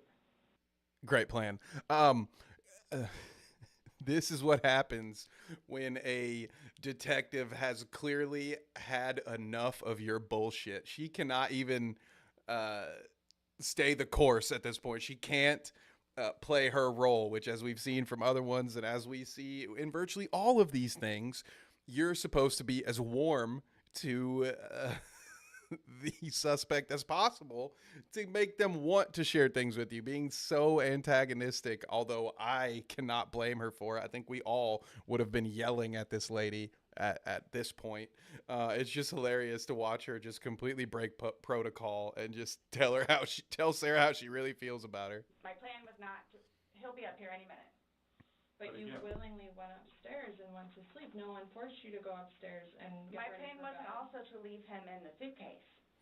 At one point, when confronted with this, she says, and I quote, I thought, you know what? We'll leave you in there for 5 minutes. So there's even a point where she acknowledges, like, oh, yeah, I thought he was joking, but at the same time, I thought, oh, you'll be fine. We'll leave him in there. 5 minutes won't hurt you. So why didn't you take him out? Good for her Because with the I went wine. upstairs, and then I fell asleep. But why didn't you consciously think he's asking to come out? I didn't do it intentionally. There it is. I didn't do it intentionally. What happen if you leave somebody in Checkmate. space like that? Well, King me. I thought by not giving it up, I didn't do it intentionally. it would be You okay. can't touch My me. plan was not to leave him in the And what was suitcase. your plan? She said it. Her plan was not to do what she did. Like, I thought he was okay. Like, I didn't. That you He's all. telling you he's not. He's telling you, Sarah, I can't breathe. She's so You say your aggravated. name and you're like, that's my name. Don't She wear it even out. puts her hand up. Have you ever seen that? That's how we are with these. I don't know, except for maybe fucking like Paul Bernardo, a legit psychopath. I don't know that I've ever seen a suspect talk to the hand with a detective like, guys, hang on, okay? I need you to take a chill pill, CoffeeZilla. Each other. the whole suitcase thing never happened before. Sarah tries to move on to another topic, but the interrogator doesn't allow it and brings her back to the specifics of the evidence. Again, his head is closer to us facing the video, so we should be able to see fingers, and we don't see anything. We see no movement of him trying to unzip it or physically unzipping it. All we see is pushing up, trying to push out of it. Please do not assume. Please do not upstairs and I fell assume. asleep. No, before you went upstairs. You consciously had to walk upstairs. You obviously remember going to bed because you were able to give me a time frame on that, and you specifically told me that you went upstairs. My intention is not for this to happen. Exactly. I am sick about it. I've never done anything like this before in the past. I am sick. The so lead sick. interrogator starts playing the video as Sarah is mid-sentence reiterating her innocence. I don't. What a based move. Speaking of that. I don't know what you all want me to tell you because this was not. And he's just calling for help in the background. Sarah, help me. You admit to moving the suitcase over, so you roll it over. It's not like I didn't want it to be like that. You didn't want him to be upside down. How do you even get upside down? I just can't believe it. I can't believe the audacity of these cops. You guys are killing me right now, she says. Oh my God. It's so good. You want me to say it? I don't know. I didn't mean to leave him in there. I don't know how you. Now she's getting real angry. She's like, I didn't mean to do it, okay? I said I didn't mean to do it. This lady reminds me of Naked and Laughing, of King Cobra JFX's ex-girlfriend, all right? That's the same wavelength right about now. Okay. What's your reasoning for not calling 911 sooner? I didn't know what to do. do it intentionally. I called Ryan, and 5 minutes later I called you guys? Not even 5. She didn't know how horrific and traumatic it was. Mind you, she's on tape telling the dispatcher not to even bother with CPR instructions because she just knows. I can tell he's gone. He too far gone, right? But only 10 minutes prior to that, she didn't know the severity of how bad it was. So she had to call her ex-husband first to see if he could come up with a way to get her out of this. Brilliant. She's so wicked smart. Continually doing CPR with the dispatch on the phone. Yeah, she was. So Remember that? Asked to be let out. What's your reasoning for not letting him out? When I was upstairs? No, when he's asking on the video. Oh, it might be here. Multiple times. He asked to be let out. I can't breathe. Why didn't you let him out? Well, number one, I had no idea it was going to end like that. Okay. Number one. Okay. Number two, just, you know what? I'll give you 5 minutes or so. They'll give you 5 minutes. 5 minutes for what? Right. The face. Do you see the face? Okay. Jim is rightfully going to critique the detective for jumping in, which again, I want to just point out how different that is from the AI version that we got. But that face, do you see her just shoot this fucking death glare at this guy because he interrupted her? But holy shit, dude. My God. 5 minutes for what? So happy for her son to never deal with. Look at that. What? Dude, that face. You gotta be kidding me. The entitlement. It's unreal. Moment to allow the suspect to elaborate, but the lead interrogator cuts her off. Well, based off the video, one video is at 11:12 and the next one's at 11:23, so you actually gave him at least 11 minutes for video recording. Again, completely irrelevant, and just this is what happens when a detective is on tilt. All right, I'll be seeing this at the poker table in T-minus an hour. It'll be me behaving like this, all out of sorts. So my thing is, when it stopped, he asked multiple times. I mean, why? Why did you not let him out? It's just a simple question. To be honest with you, I mean... I don't. No. It's just that Well, that's what I you're can't. saying in the video. It's just. This is what you get. This is Yep. what you make me feel like. See, and then it's all backfired on me. Again. Okay. I don't care what it is in any. Did we hear that one? I will never drink alcohol again. Now we're bargaining. Guys, this was just a mistake. I would never do this. I never did do this, okay? But I will never drink alcohol again. That'll help me, right? See, and then it's all backfired on me. The narcissism. It's all backfired on me. Oh, you kill a guy and all of a sudden you're a murderer. What a world we live in. You can't even kill a guy anymore without being treated like you're some kind of criminal.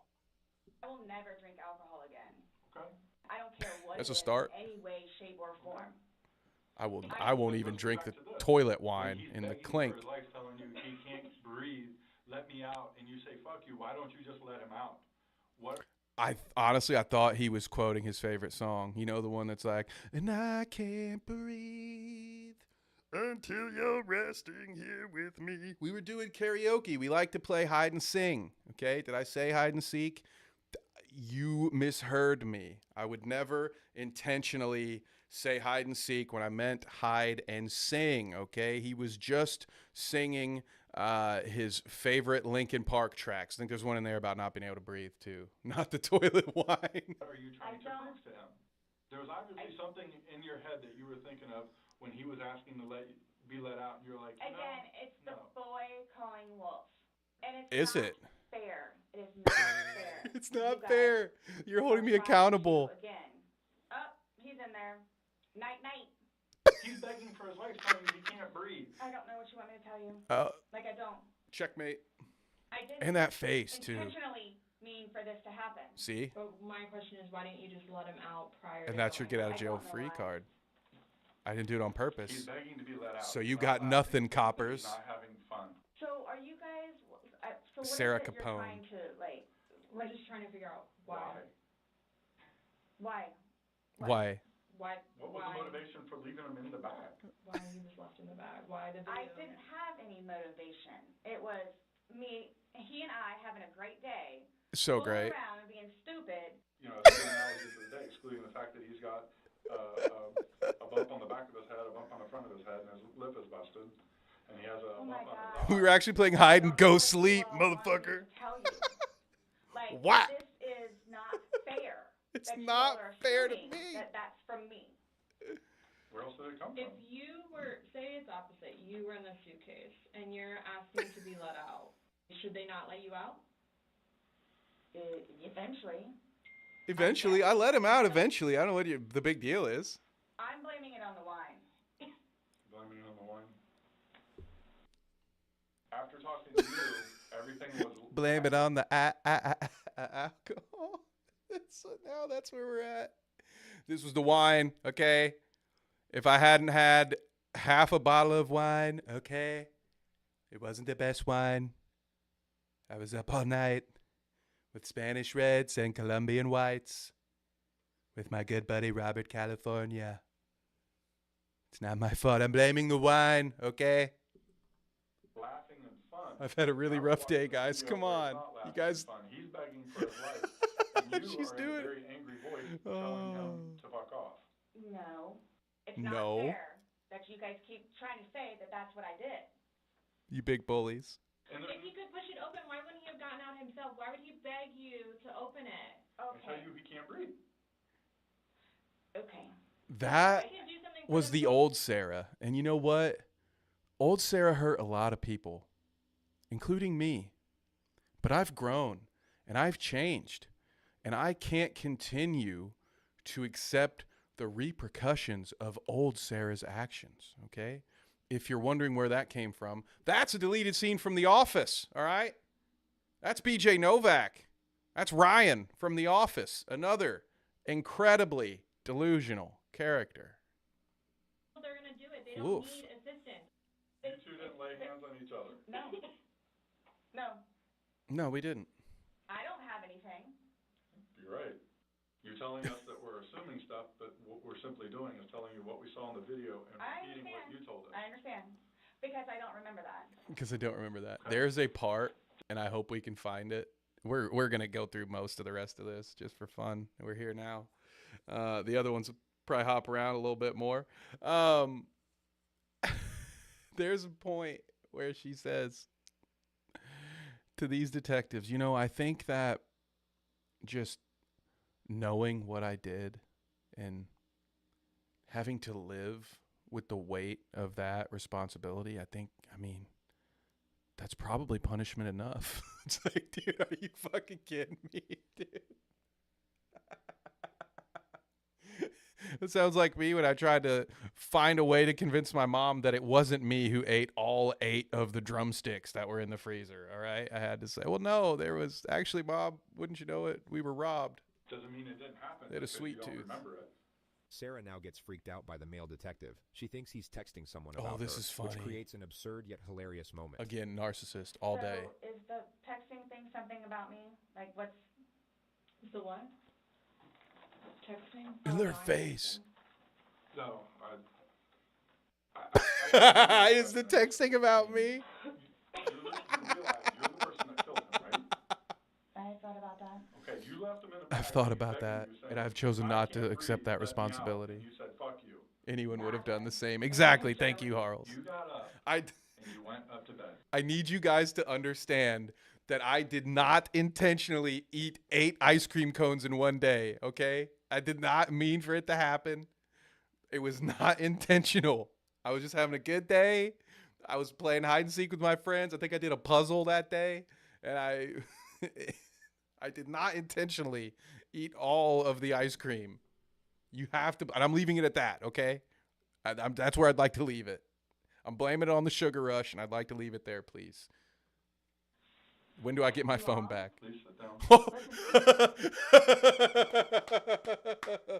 Dude, this is shit that, like, not everybody gets away with this, right? Like, not everybody gets away with standing up in the interrogation room without getting forcefully sat back down. And then when she's told to sit down, she crosses her arms because she's being so patient with this insolent young man that is just being so rude to her. Now, I'm not going to sit down, okay? I need you to listen to me, please. It was not intentional. I did not intentionally kill him. I got you on video screaming, fuck you. This is what it feels like when you're choking me. There's still feelings towards it. You wouldn't say it if you didn't feel it. And then you flip the bag around several times. I didn't do that intentionally. I didn't do that intentionally. No, I was why would just... do that? Well, you Good told us question, you you did did. it. When he was upside down. Oh, ow. You had That to wasn't put me. it upside That wasn't me. You can't get She's just innocent yelling things now. upside down because It had to been on its back with the lid open for him to get in there, for you to zip it up. Then it shows it on the other side with him in it, so you had to flip it to there. Then there's another video where it's on its back again, so you had to flip it to Snip, snap, snip, snap, snip, snap. I did not intentionally do this. I'm leaving it there. Trying to dance around his back. You left him in there. This is not. You didn't leave him in there? It's not cool. Like this It's not is cool. Not cool. Not cool. What you guys are You doing. definitely left It's him in not a cool to different me. room. You went upstairs to a different room. I would do anything for him. well, you gave up checking. Except let him out of that fucking suitcase. Oh gosh. Anybody looking at it doesn't. I don't think anybody would look at that video and go, "George is having fun right now." The discourse Are we repeats having itself a fun few more yet? Times, and then Sarah brings out her list of questions. You know what? We don't quote "party down" enough around here. We're gonna get "party down" added to our list here. Are we having fun yet? Oh, she busts out her list. Oh, every time I think, all right, we're done. There's just one more moment. Kevin, would you climb into a suitcase for the right type of woman? Yeah, exactly. I am still fascinated at knowing how he actually got into that suitcase. Because at what point in your very stable, to be completely honest with you, in all honesty, are a very perfect relationship like that, what would possess one to say, yeah, go ahead and zip me up, sweetheart? Mind blown. But every time I think we're done with this one, I am reminded at how much gold there is in here. Am I getting my phone back?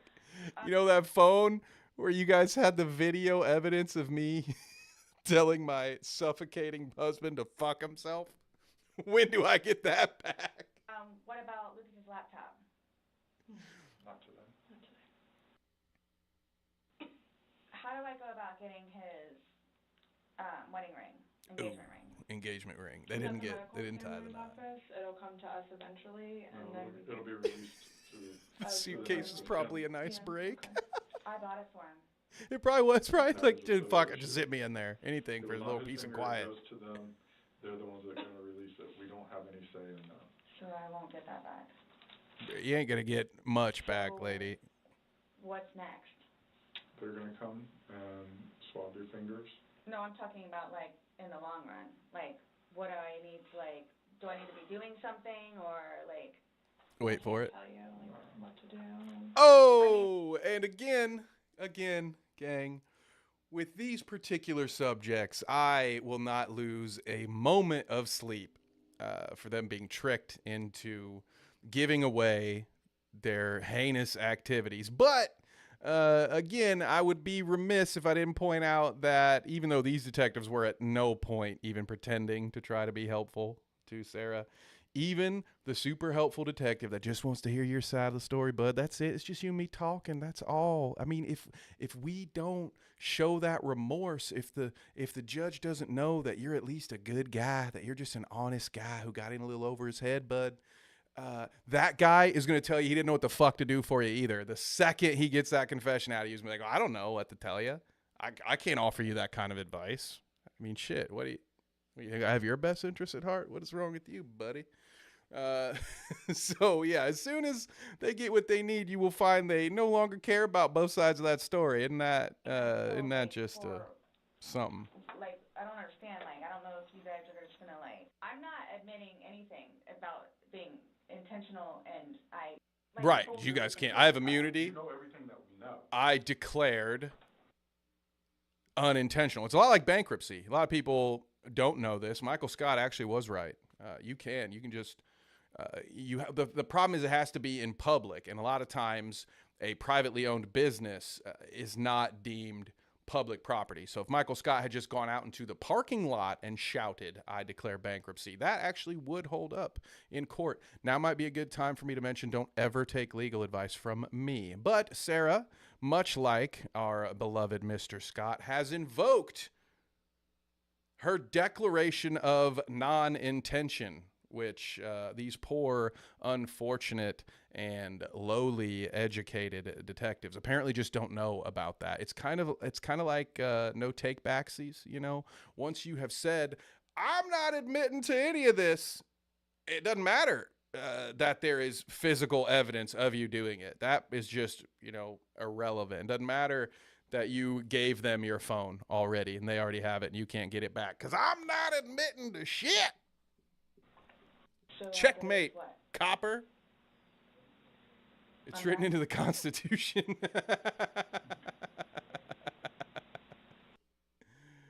In itself.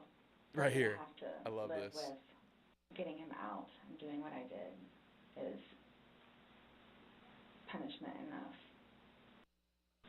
It's so weird. It's like, at the end, she's trying to act for these people as if she's in this moment. She's just reclused inside and is just talking to herself in that moment. You know, in some ways, the more I think about this, to having to wake up every day in my own bed, eating meals that I choose, and having the opportunity to go out in public and do all kinds of things. I mean, just knowing that my husband that I killed won't be able to do any of those things because of me, you know, I think that's probably punishment enough, guys. I'm so remorseful.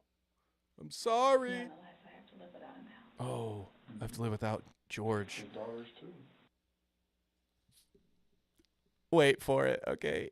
His daughters too is what the cop just said. Look at the face. Sorry, what? Are you trying to make it worse? Are you trying to make it worse? CSI, that was there yesterday. Boom. Forensics take her DNA and fingerprints. The investigators then return. Okay, Sarah. So, you're not free to go. Boosh. Okay. This comment seriously puts Okay. Sarah on edge. but You are she still not won't free quite to be go. fully aware of what's Okay. happening. This is coupled with the fact the investigators now try to get a solemn declaration out of her to close out the interrogation. The psychological dynamics of the moment are extraordinary. I'll have 4. Oh, do you promise everything you told us was the truth? Or no? Everything we've talked about today? Yes. What do you mean? The investigator explains that it's just And this is where she gets real set off by this, as if she was already read her Miranda rights, so I don't even know why. Maybe the detectives forgot to have her sign it ahead of time, which sucks, but I'm pretty sure you have it on tape anyway. I don't know that really matters, but so they're trying their best now just to be like, yeah, can you just sign the fucking paper, dude. You already buried yourself. It doesn't matter. Signing this paper isn't going to make any difference for you.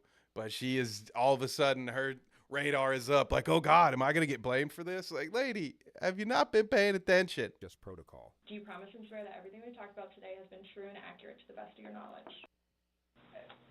To the best of my knowledge. Correct. That sounds like a trick. Why? What? Anytime we talk to somebody, The male detective re-explains that it's just routine, only in a far more comforting tone. But the tone doesn't do a whole lot to reassure Sarah. She looks about ready to get swallowed up by a wormhole and take her chances in a separate dimension. it's not a trick question. Well, wouldn't we all? My knowledge? To the best of your knowledge. Everything that you've told us today is true and accurate to the best of your knowledge. Yes, but it was not intentional. She just had to make sure she got that out. Do me a favor, stand up. Here we Turn go. around, face the wall. Put your hands behind your back. Do you have anything in your pockets that I should know about? No. Why is this happening? Because George is dead.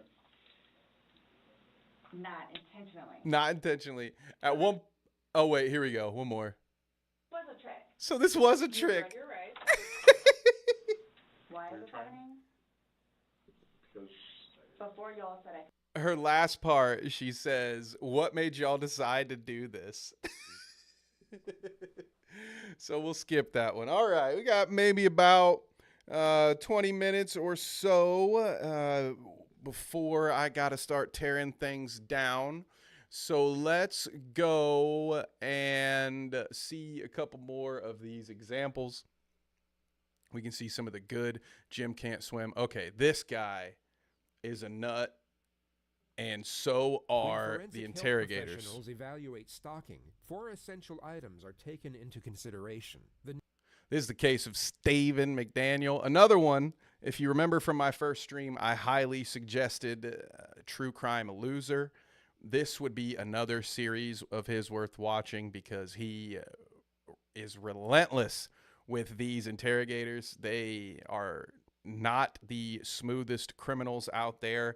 They are very much just trying the ramrod approach where they just think they can yell, "Stephen! Stephen, you know what you did. Stephen, you hurt that little girl. Stephen, you know you did it. Why would you lie? Stephen, when your mama caught you with your hand in the cookie jar and you said, 'I didn't eat the cookie,' you felt bad, didn't you? Well, you don't want to feel bad about that now, Stephen. Just tell us the truth, Stephen. We know you did it. Stephen! Stephen!"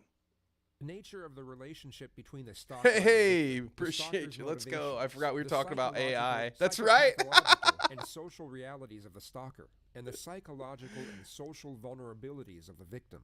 The subject of this Ooh, episode look is at that face. 25-year-old Stephen McDaniel. And to gain a deeper understanding of the foregoing components, we have to extract certain elements. Did I through drop the into knowledge of Dr. Phil? hindsight. Whoops. The evolution of technology over the past 2 decades has made forensic investigations considerably more efficient. 2 of the items on It's also made making true crime videos incredibly more efficient, hasn't it? See, we're still there. We're still on topic. You know, I didn't take us on an hour-long tangent just for the lulls. This list can now be examined. That for a wasn't single me. Component, which would otherwise Not take forensic intentional. weeks or even months to conduct in a previous era. And that component is the internet. or more specifically, internet search history. The disclosure of web browser data is often a crucial piece of evidence for building a case, as it can unveil many aspects of a suspect's It's going to turn into a personality that would NordVPN otherwise be ad. kept hidden. And this is sometimes far more effective than anything else presented in court, including information extracted during a full confession. Without going into specific detail, a large majority of the subject's time was spent watching porn that surrounded the theme of violence and torture. He would also conduct back-to-back searches of how to commit sexual assault, and would type in several variations of the phrase, "how to molest sleeping girl," to forensics. This is an overt sign of Well, thank God I didn't pause 1 second earlier. That would have been a terrible time to pause. I will just say, if you're in audio only mode right now, keep it this way, because this guy, I mean, he's probably the kind of guy that would be guilty just based on his look. I mean, that is what it's like to look the devil in the eye. He is very, very creepy. Harl says true crime shows have the craziest ad read segues. Yeah. desensitization to sexual activity. Excessive exposure to online And if you want to be protected from creeps like Steven, then you'll want to hear this word from our sponsor.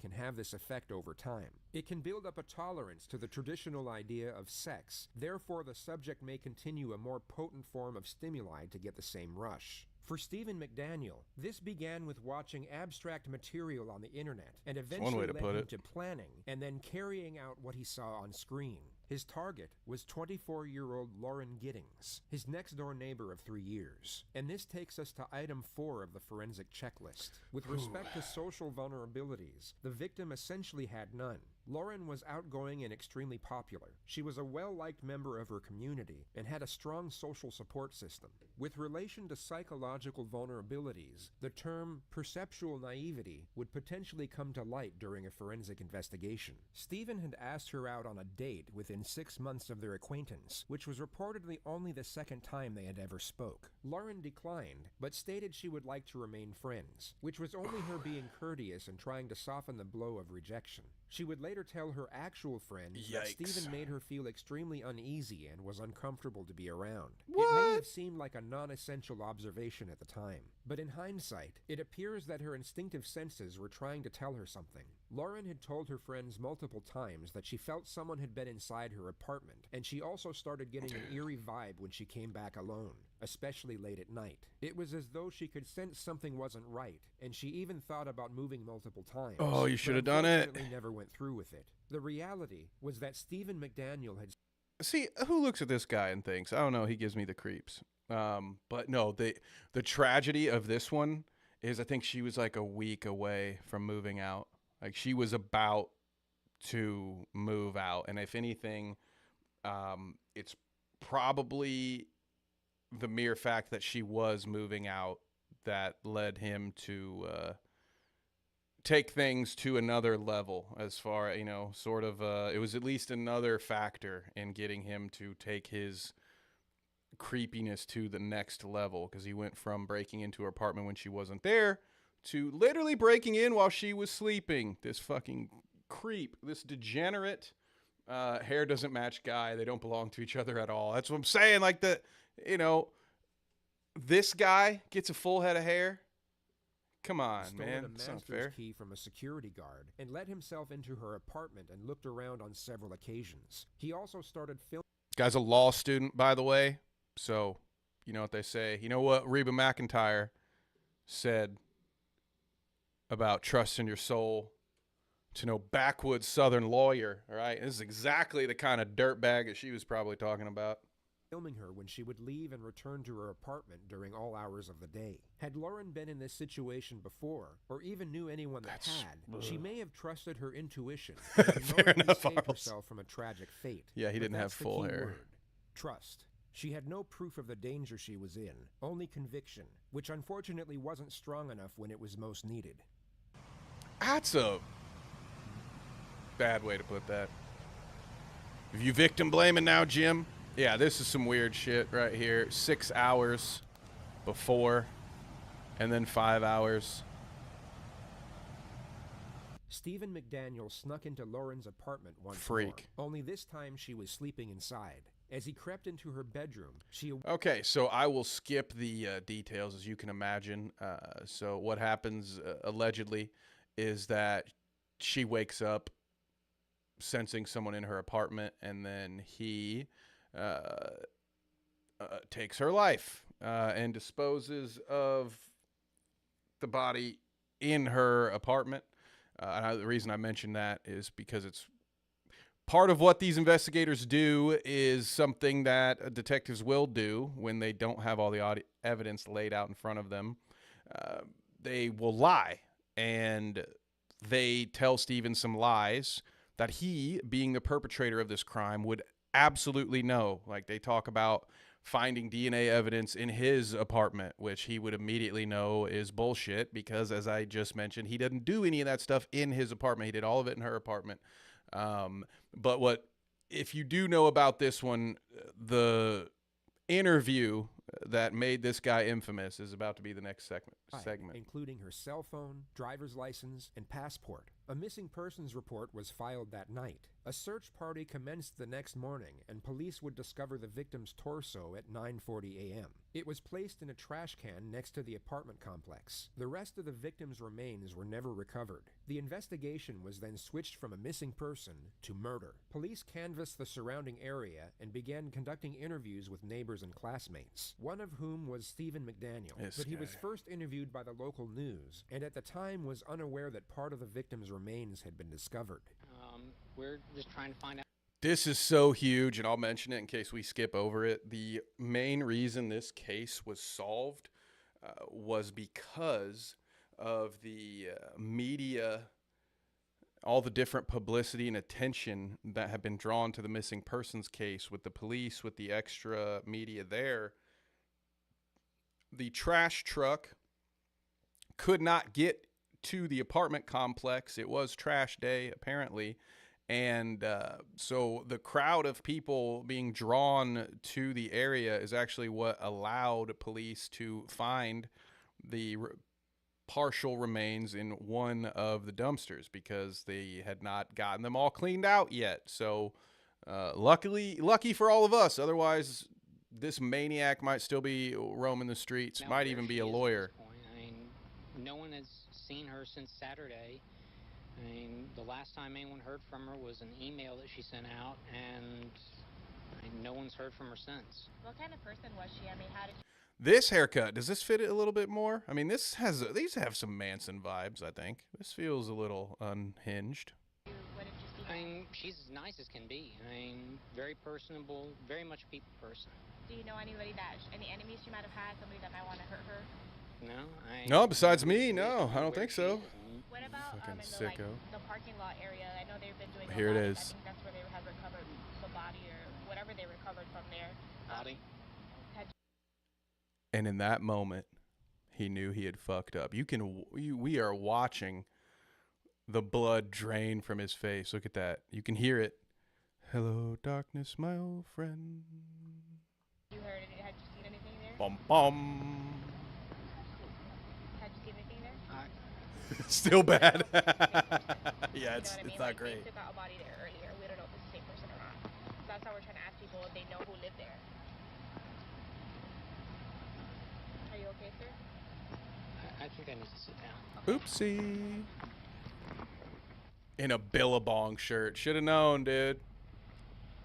Should have been your first clue. This is most likely a genuine reaction disguised as another. He is most likely feeling a sense of fear and shock over the fact a substantial piece of evidence has been discovered. Whoops. Yet he plays it off as a feeling of sorrow over the loss of his supposed friend.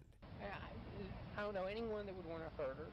She was as nice a person as there is. And I'm so fucked right now. I can't believe it. Was she moving soon? Did you know anything about her? Stupid kid. Stop talking to me. It's your fault. Moving out today. Why would anyone do this? I could have helped. Fry him. We went in, we looked around the place. No sign of a struggle, no sign that anyone had broken in, just nothing.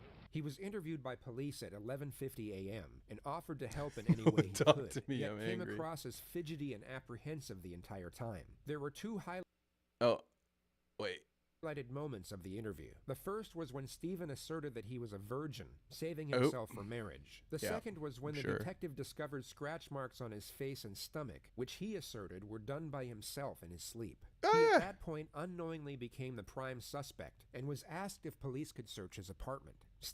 You say that, but I'm pretty sure he knew, and we're going to get into that right now.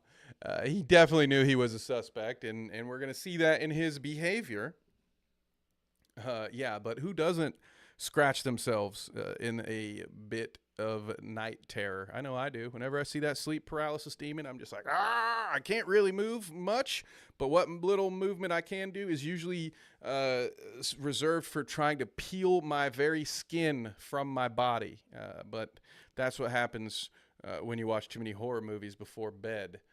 So here we are going to see the difference in this interrogation. So you saw a little bit of the Hat Man. Oh God. You see a little bit of his animation, right? They don't show you much of his initial interrogation, but just understand he was acting like a normal person. And you'll probably, if you've not seen this before, be thinking, Kevin, what do you mean? There's nothing about this dude that has come across like a normal person this entire time. But wait until you see how he will act, Stephen okay? reluctantly accepted and was then transported back to the complex with 4 other investigators. While searching his apartment, they discovered a collection of swords, guns, Oh yeah, he had swords from another apartment. This gave the detectives probable cause for arrest, and Stephen was placed in handcuffs and brought back to the police station. His interrogation began just after 11 p.m. And look at it already. Arms completely down, not moving. All right. I just got to ask you a few. He would have swords, right? I mean, right? You came down early. Probably a lot of, also had a lot of empty 2 liters.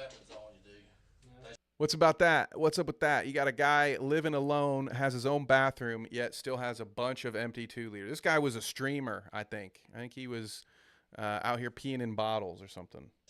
Never trust a guy with a bunch of swords. Agreed. Patterson, right? Yes. Do you remember? Yes. Okay, you remember us talking earlier today? And now he plops his hands on the table. Earlier in the day?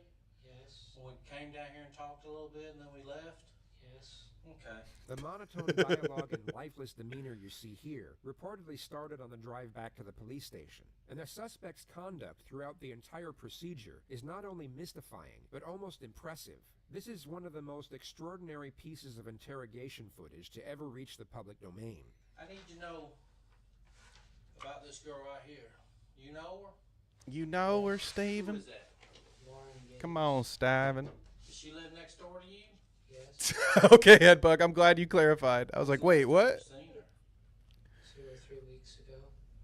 How many swords are we talking? I think there's a number that can be acceptable. Kind of like Funko Pops, all right? There's an acceptable number. You just don't want into this abnormal cross the and threshold. Creepy character. Whether it's a strategy or some sort of mental breakdown is unclear. But what's incredible is that it somewhat dictates the pace of the interrogation. The detective has just closed the distance and commanded eye contact, both of which are recognized techniques to increase psychological pressure. Yet the absurdly haunting manner in which the suspect turns his head and fixes his gaze unnerves the detective to the point where he becomes the one to look away and reset his posture. This essentially never happens in interrogations, as it can give the suspect an incredible boost in confidence.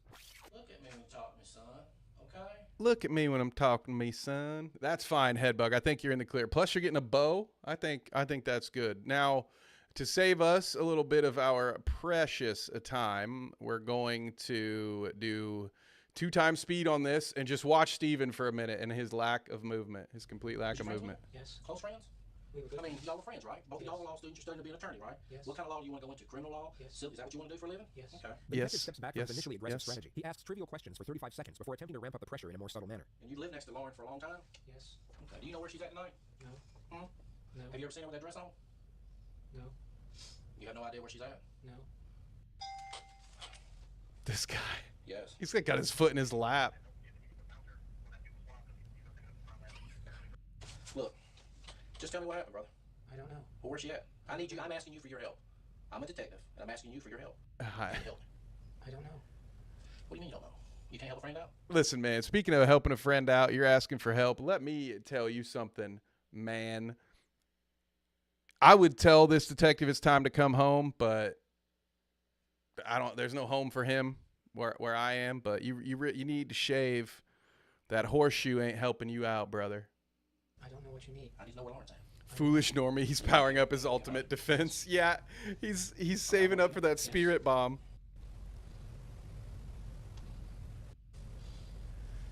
I love it. He's just What's up with a pair of underwear that was in your apartment? winning these stare downs. It's cut out like a mask, dude. You cut underwear out that look like a mask? Are you a knife collector or a knife person? Or No. You just like knives? I used to collect swords. I mean, do you know your swords? Yes. I mean, to sell and trade swords? No. Is that how Lauren looked with the long hair the last time you seen her? Yes. Or that's how she looks? Yes. I mean, earlier today, me and you sat here and talked normal. What's going on with you now? Why are you acting like this? I need to know. Why all of a sudden you're acting like this? Not sure what happened to the neighbor. Probably sounds like somebody really strong and skilled. I mean, did something happen or something? I don't know who did it, but I wouldn't want to mess with that guy. Why are you shutting down? Why are you not talking to me?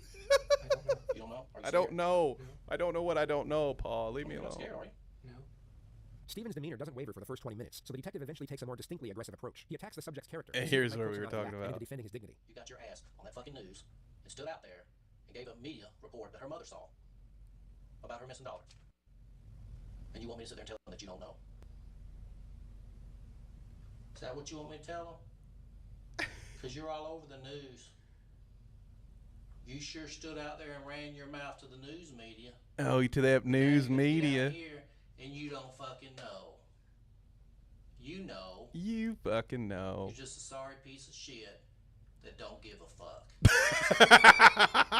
Right? Surprisingly, that didn't work. No. Why don't you tell the media everything? I don't Do know. you need to see what you told the media today? It was on the 11 o'clock news.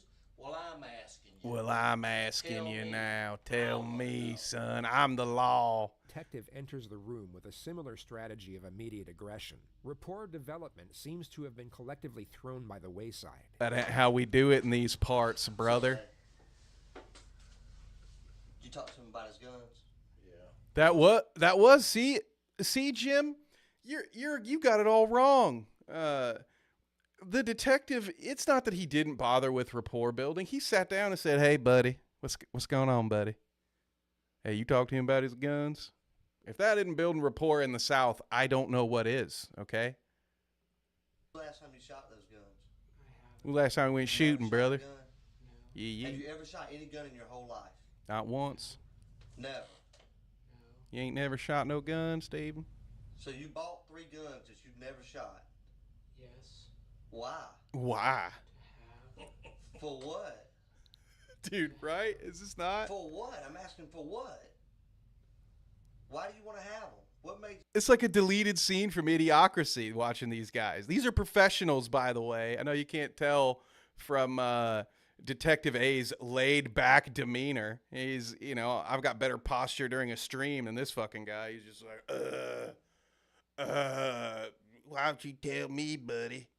But you was talking to the goddamn news media. Why don't you tell me? I want to know. I need to know it, boss. Did they give you... I mean, tell me why it's important to you to have 3 guns. Because this is America, goddammit. Don't worry, Steve. I got you on that one. That's an easy question. Come on, talk to me, buddy. Me and you talked all day today. We ain't had a problem communicating. We friends, partner. Why is it important for you to have 3 guns?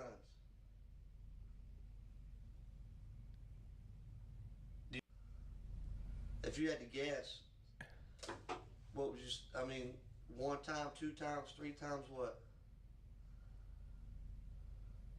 Maybe 2. Maybe 2? See, if I had only been somewhere twice, I could remember that. If I had been there over 50 times and you asked me how many times, I'd be like, I don't know, a lot. Irrelevant, you big twice. idiot. How many times have you been there? You say you don't know. That's just odd to me. Does that make sense to you? Yes. That does make sense. So what I'm saying right now makes sense. No. And that's where we'll leave Steven. It's just like 40 more minutes of that. But we We'll get into Jennifer's solution. This will be the last one, probably. We'll get out of here, but check out the Jodi Arias, the Casey Anthony. Unique among others in the true crime genre is the overabundance of raw footage freely available in the public domain. There is over 11 hours of material that not only recounts her entire life in meticulous detail, but gives us considerable insight into her psychopathological state. Jennifer herself will narrate her own story in this video, which is the reason the following lead-up This was the segment beginning. will be condensed, as a brief outline is all that is needed before delving into the extraordinary mind of this individual. Jim said, oh, what? He got the script. Kazumi got the script and said, what? You're going to let the perp narrate their own video? Fuck it, I'm out, dude. You can replace me with an AI then. I'm done with this. Jennifer was born in Markham, Ontario, where she was raised with her older brother in a middle-class household. Her parents, Beek and Han, were originally from Vietnam, and their method of parenting was strict, very strict, what some might even class as authoritarian. Ooh. Success and achievement from their children were seen as outright obligations, whether it be in academics or extracurricular activity, and some might argue these expectations took precedence over the well-being of the children themselves. Jennifer initially took the You said they weren't already American? Wild. posed pressure in her stride and put everything she had into figure skating. She had exceptional talent and at one point was expected to compete in the Winter Olympics, but she suffered a serious knee injury at the age of 14 and was told she could no longer compete. Her dreams were... Do we believe any of that, though? Because every dive bar in the Midwest has at least one athlete that was definitely going to go play football at Ohio State. Probably would have went pro, too, if their knee hadn't gone out on them. Do we believe any of this? cut short, but of more concern was that her parents' expectations now had to be met for the more traditional route of education. Harl says the script guy can put the fries in the bag anytime. See, maybe I think we've gotten to the reasoning. I think what was happening was they just assumed, based on the low effort that was already being put in, that they could put in even less effort and just completely, let's just have an AI do it rather than just pulling different segments, pulling Illuminati on it and just taking a bunch of quotes from other places and throwing them together. Let's just have an AI. Let's just have ChatGPT do it. Xander Hall needs to put the fries in the bag. Napoleon, I used to toss a pigskin a quarter mile. That's what I'm saying. You put me in, we'd won state. And the issue was that Jennifer wasn't anywhere near as academically gifted as she was athletic. She was averaging a C- when her parents wanted straight A's. So rather than communicate with them, she decided to meet their expectations under false pretenses and began faking her test results. This led to her faking her end-of-year report cards, which eventually led to her faking a high school diploma and then a university acceptance letter to study pharmacology. In the abstract... That's so much work to get out of doing work. People like this frustrate me to no end. Again, going back to like the Chandler Aldersons of it all, this lady is one of them.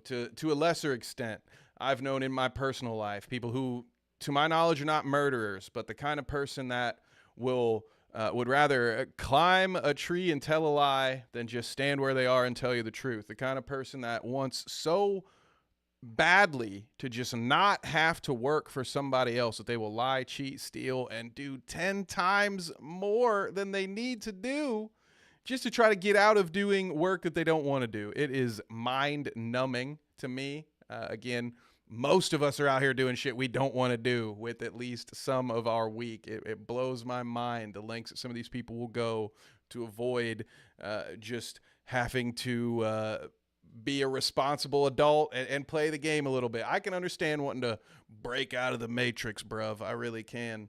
But Jesus Christ, okay? Stop it. World of her parents, just get a job. Jennifer was on her way to a noble and well-paid career. You're not Frank Abagnale. When in reality, she was a high school dropout living with her drug dealer boyfriend, whom she had been dating in secret for almost 8 years. She was eventually found out in 2010 when her parents discovered she had been living a double life and was then given an ultimatum. At 24 years old, always she had good. to choose between one of two options. Option one was that she had to live at home home under a strict regime, cease all contact with her boyfriend, and only leave the house to go back to school and pursue an education. Option 2 was that she could do whatever she wanted, but she would then be disowned from her family. She could never return Boom. home, and all financial support would cease immediately. Jennifer evidently decided neither option would suffice, so she created option number 3. She had her boyfriend arrange a mock home invasion, where 3 of his acquaintances would enter the Pan household and stage a robbery gone wrong. The 2 instructions were to first ransack the home and then murder the parents. The planned date was Monday the 8th of November, with the scheduled time being roughly 11 p.m. Jennifer would unlock the front door, and 3 figures were caught on a neighbor's... And that's where I will jump in. So yeah, she leaves the door unlocked, and wouldn't you know it, unfortunately for her, wait for this. So we will show you some of the call. Okay, so here she is. Right, she was home for this, by the way. So she is the one to call the police. Kang with a great point. It sucks. They just wanted the best for her parents. Yeah, probably. And she is by far not the only person living who had to deal with some parents that were maybe a little too strict. Like, you could maybe concede that. Like, okay, maybe as a parent, what you want, even if you want what's best for your child, sometimes it doesn't quite align with who they truly are and who they want to be. But in this case, it seems like they're really just trying to save her from herself, because she seems like a lazy, entitled shitbag. And here's some proof of that. Where are you? What? Avenue. Avenue Road. Yeah. You spell the street name for me, please? Oh. Oh, shit.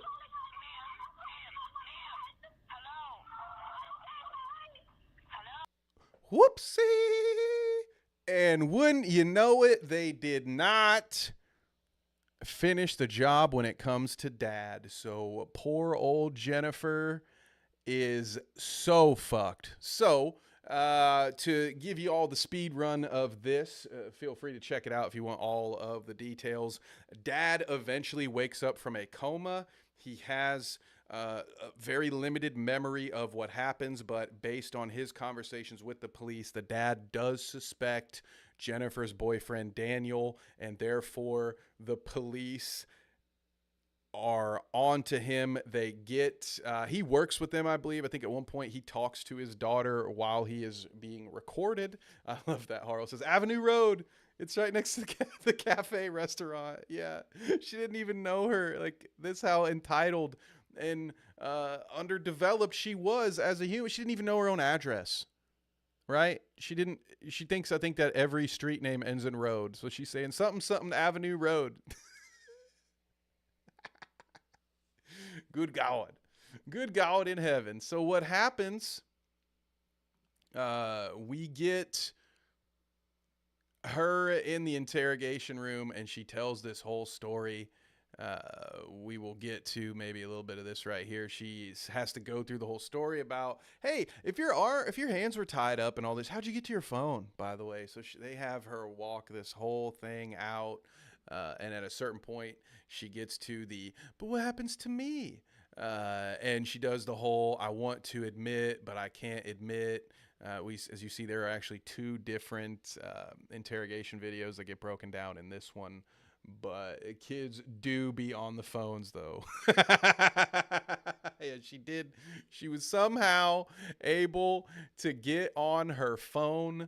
And of course, with all of this stuff breaking down, she will inevitably, I think here, this will be some of the final minutes here of this one. We won't play too much of this, but she does something we've seen a lot of today. Even when it comes time to admitting it, she won't really admit it. Her version of the story is that Mine was the final straw. What was she paid these men to come kill her That's what this is all about. because You she wanna couldn't be a good take person here? the pressure. And that's what this detective does, that, again, the good ones do and the bad ones don't do. He goes full victim blame. He lays it out for her. Your parents wanted too much from you. It was unreasonable what they wanted. Anyone would have been pushed to feel like they had to do something, Jennifer. Anyone would have felt that way. You're not alone in that. You're not wrong. Something happened to you and you just couldn't take it anymore. And then when Jennifer finally admits to it, she says, no, I hired them to kill me. They were supposed to kill me. I don't know what went wrong. They were supposed to kill me at that point. What do you do? Just you might as well admit it at that point. Come on. And what ones to ignore. Anytime a question is non-incriminating, she gives a response. Yet when they are incriminating, she remains silent. She is no doubt feeling the pressure, but still very aware of the situation and the potential ramifications of her words. Hey, and you know when a good person makes a mistake, they have to face that mistake, right? But what happens to me? Right? We'll speed this one up. Oh, there it is. Dang, maybe I've seen these too many times. No. I shouldn't be able to quote You're these. going to prove to people that you know what the right thing to do is. That's what's going to happen. That's what your mom wants right now. She's watching us here. She's wondering, is Jen going to make the right decision here? Is Jen, after all of this, going to come out on top doing the right thing? I'm here for you, Jen. I'm here for your mom. But what happens to me? And there we have it, gang. I honestly, part of me wishes I could spend more time with all of you just watching this stuff, shooting the shit.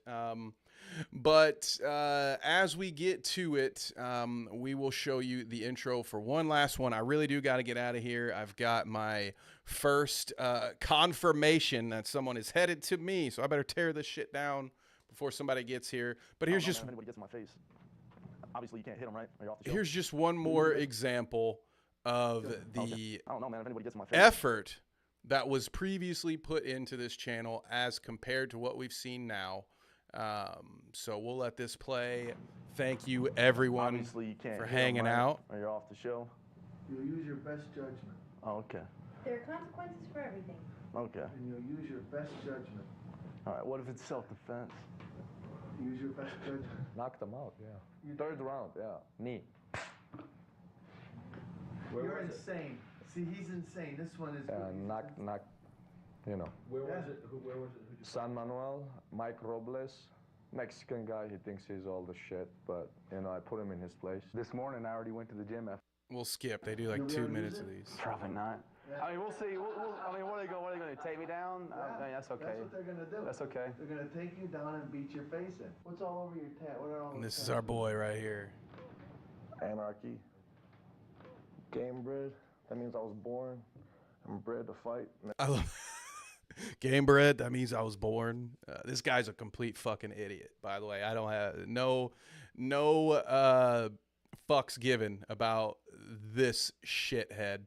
If you don't know this one, this is the former MMA fighter. He was on Tough Enough, or sorry, the Ultimate Fighter, not Tough Enough, and ended up dating adult film star Christy Mack, and tried to kill her basically when she dumped him, and I think either had a key to her apartment still or broke in, and she was, as you do when you're a single person, in bed with another man, whoever she had been dating then, and he proceeded to beat the shit out of that guy and then tried to kill her. Luckily she escaped, and so this is one of the rare ones where they have a full trial and everything. But there's videos of this dude just going full bozo, and you know what? Just to fire it up here. So the story that you'll get, this dude was playing on his fame because he was a Ultimate Fighter contestant who had a pretty viral moment in the show, and ended up being on, like, he was on a magazine cover shoot, and he met this adult film star. They end up dating, and he loses his fucking mind during his incarceration, and would launch it with a friend just days after his release. He also started a video diary. This is on what we'll go social home media, on, where he all right? virtually admitted to taking steroids, and at times came across as completely unhinged and maniacal. Oh my fucking god, I'm so fucking pissed off right now. Dude, I've been craving a fucking Slurpee. Slurpee. A fucking Slurpee. I want a fucking Slurpee. And Fuck this dude. I see 7-Eleven, so I go and I want to get a Slurpee. I normally, I mean, I probably don't need to do this. We're about 4 hours into this fucker. But obviously, normally I would never mock someone's speech impediment just because they have one. But this motherfucker can go straight to hell. And the only more annoying person that we've heard from today is good old George Hughley V, who just wants to talk. I just wanted to talk to her. I just want to talk, and this guy wants a fucking Slurpee. When you hear how he treated the employee, we'll get it. Fucking bitch. Oh! Fucking works there. Oh! Fucking tells me that I need to take off my fucking hoodie on my head. It's just a question. Huh? And the fucking bitch tells me that I have to fucking take off my hoodie or she's not gonna fucking serve me a fucking Slurpee. You fucking serious? Are you? Oh my god, I'm fucking freaked the fuck out. And then the fucking other asshole that works there Fuck says this he's guy. gonna call the cops. I wanna Dude. I wanna smash the fucking motherfucker. What? So I dumped my fucking Slurpee on the floor so those fucking dumb motherfuckers could clean it up. Yeah. Oh my god, I'm so fucking mad. If only there had been signs, right? And okay, gang, and from there, he will go on to say that he's going into another 7-Eleven where he's already been told they have a no hoodie policy, and he's going to go in there with his hood pulled up purposely in hopes that the manager will tell him he can't have a Slurpee there either so he can knock someone the fuck out. So again, if only there had been warning signs. This is not one of those guys where everyone said, oh, you never would have guessed he was such a great guy. Fuck this dude. He's a piece of shit. The Case of John Copenhaver is the title of that one. So again, thank you all so much for hanging out with me. I know we went on a detour. We didn't get to maybe all of the AI stuff as concisely as I should have, but I had a lot of fun just watching this JCS true crime content with all of you. So totally open to suggestions for future streams. So hit me up on Twitter or in our Discord if you are a member and let me know what you would like to see. Thank you so much, Kang, Headbug, Harls. I will gladly do more true crime. It'll probably be reaction stuff like this. I don't know that I have it in me to do all of the research and all of that stuff, but I do love this kind of stuff. So if there's a way we can mix it in, we will certainly do that. And I will tell you this right now. If I don't have confirmation by the end of 2024 that we can do TCAP bingos again on the Clout Route channel, we will do one here. I've got one locked and loaded, all right? This guy, you're looking for a pedophiler. He's not one, all right? And we'll only know once we have him take a seat. So I'm out, gang. Thank you again. You guys are incredibly awesome. I appreciate you stopping by my channel. And shit, I'll see you tomorrow at Dweeb, all right? Peace.